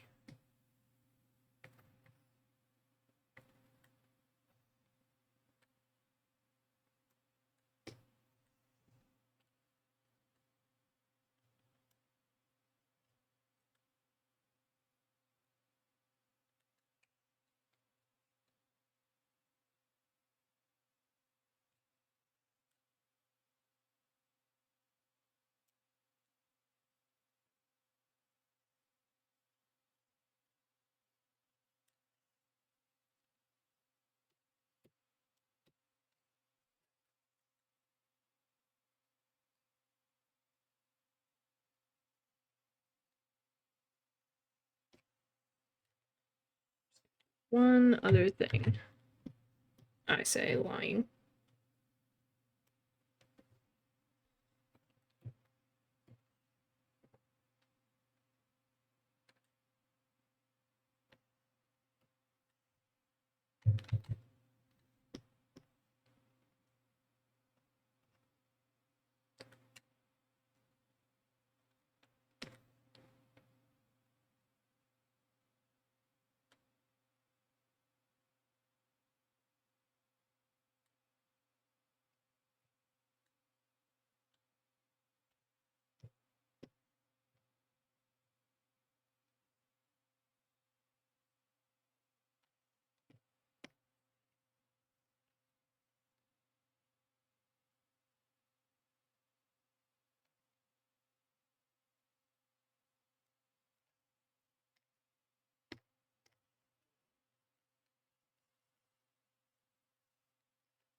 And I just want to compare the two.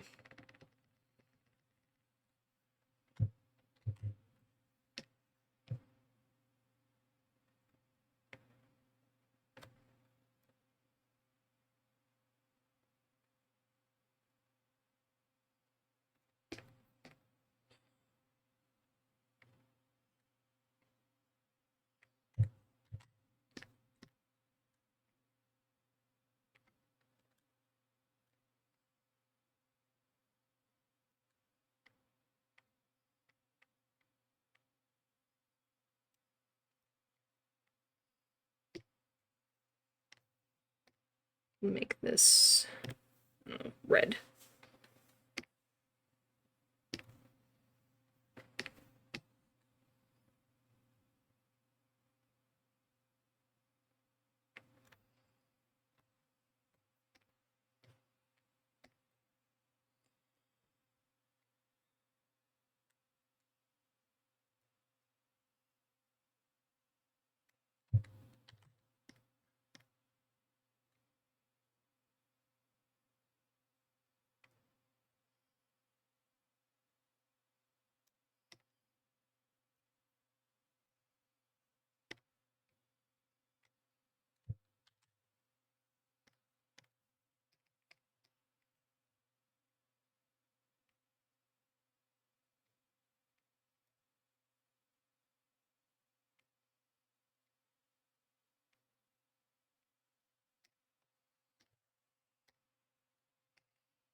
Mm.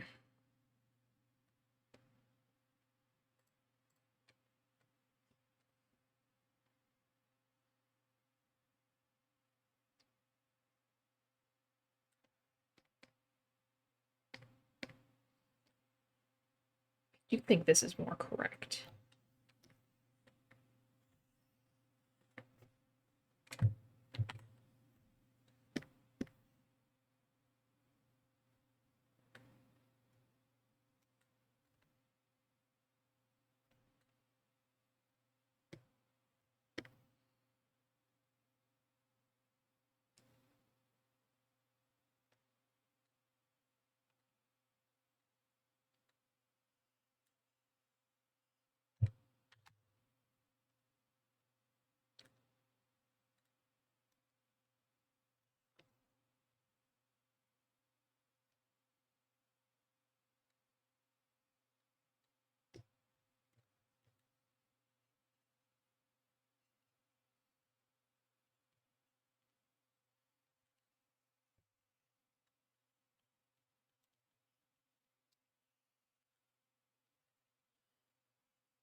Oh, and she is fast, and she knows it. Oh boy. Poodles and Mastiffs were both hunting breeds for small game. She got all that while brother Zeus got the size, same age, and he is 3 feet long and 2.5 feet tall. Oh, dang.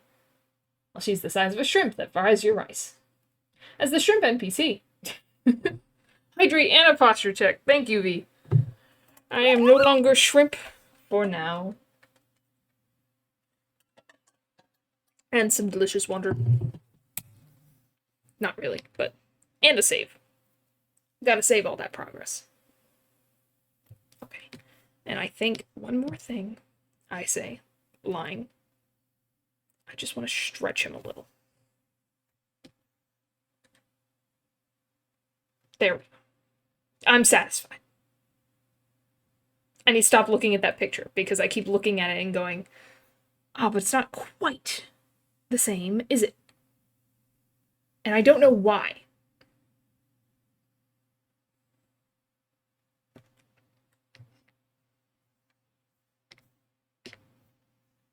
But it is what it is.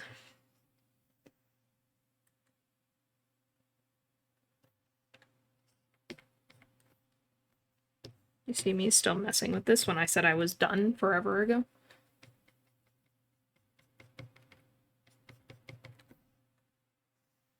I remember.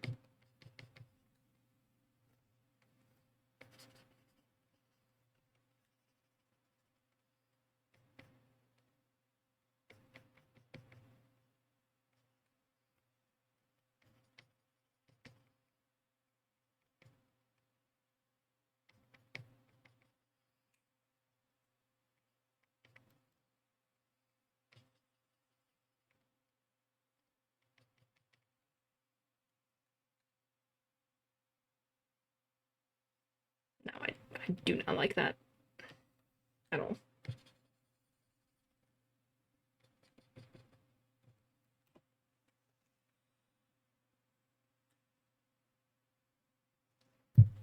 Wonder. Question, what's your fave retro game? Oh, I don't know.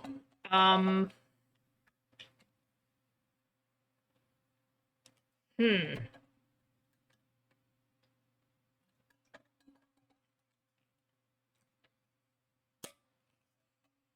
Hmm.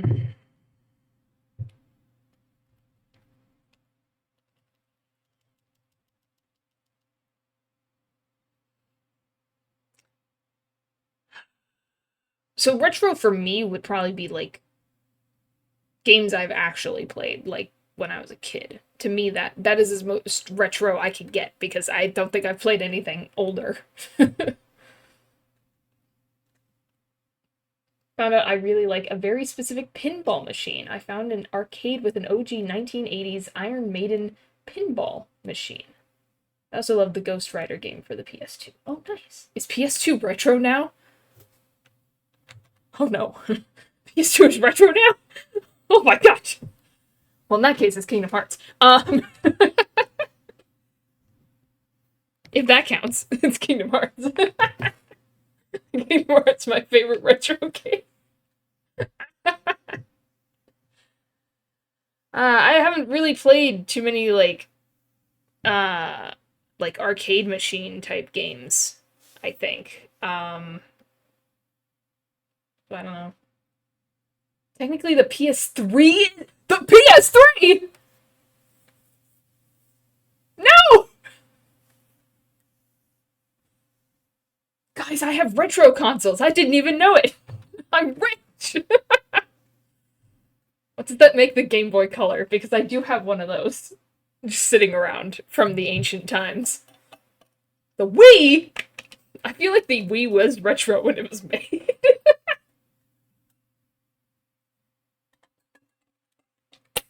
uh, oh my god. Well, you know, based off these rules, I guess it's Kingdom Hearts. It's Kingdom Hearts. Wii has always felt outdated. Nintendo really, you know, outdid themselves by somehow making an outdated console right from the start. Even when it was groundbreaking tech. Yeah. I don't know. It was destined to become retro. I don't know what it was. Uh, man. I'm old now. Disgusting. Why would you tell me this? Um, Well, genuinely, I cannot remember any of the. I think the oldest games I played were like Game Boy Color games, and I cannot remember any of them. So I guess they're not my favorite. So after that would be PS1. The DS is retro. The DS is retro. I remember buying a 3DS when it was new. Ah, no! What's happening? Time is aging me. I can feel it. Oh my gosh. But yeah, PS1. Oh my gosh. PS1 would be first game console I had other than the Game Boy Color, which I don't really totally count. Uh so with that, I'd have to say like I didn't play a lot of games on there. I only had what my parents got me, which was a bunch of like Disney games. So probably like the 101 Dalmatians game, which was actually ironically was the very first game I streamed, but I didn't save the VOD. So there is no record of that stream, but it is the very first thing I streamed was that game. Oh my gosh. I remember getting my sister's hand-me-down DS. Kirby was the greatest. I didn't get a DS because I was poor, but hand-me-down that she had it for a year and gave it to me. Yep, yep. The only way to get the consoles, the handheld consoles, it's a hand-me-down. Oh man. Nah, I was we had like a family PlayStation 1 and then a family PlayStation 2. And after that, it was just kind of up to us if we wanted more consoles than that. But by that time, I could start working, so I bought my own other consoles: PS3, 3DS. I guess we did technically have like a family Wii, but like who was playing that? It was retro. Doge is retro. Oh, don't remind. Rip Doge. Everything's retro. I'm old now. I'm old, man. And speaking of old, I this old Scribbles needs to go to bed. It's fresh my bedtime. SpongeBob can legally drink. I don't think he should though. I don't think he should. Oh my gosh. Alrighty, I'm gonna have to wrap it up here because it is past my bedtime. I said I was gonna end early and then I ended up just doodling, so, but that's fine. Got to doodle some characters from Spiritfarer and finish Spiritfarer at long last, so that has been a lot of fun. I might doodle more of them at some point in the future, but for now I'm pretty satisfied with this, and Spiritfarer's to a close, so I gotta figure out what other games I'm gonna play. Have a good eep. It was great to yap with you. Yes, it was great to yap with you as well, V. You have a good night. I'm gonna switch over here. Night, night, night, night. Night, night. Let's find somebody to raid. Somebody doing art in the dead of night. Mayhaps. Maybe. Maybe. I need to stop being up so late. No one's streaming at this time, or doing art streams at this time.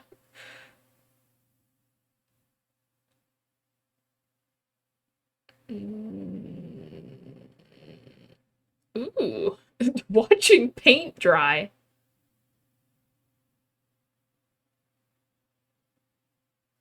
Interesting.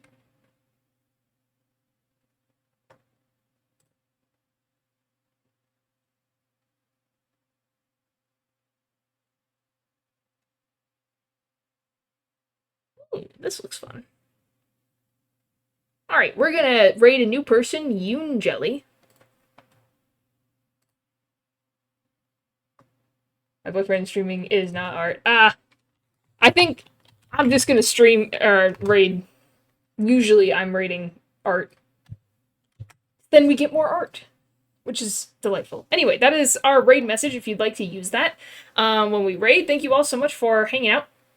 I have no idea why that message is so big on the I don't know, on the screen. Anyway, thank you for hanging out. Hope you enjoyed. Hope you were able to maybe get some work done or enjoy chilling or yapping with the art and enjoy Spiritfarer as much as I did.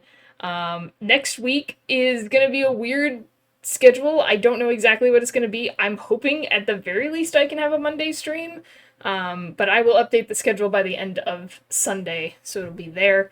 So you can be updated for any changes, but there definitely will not be a Wednesday stream again next week because work has decided to take my time, unfortunately.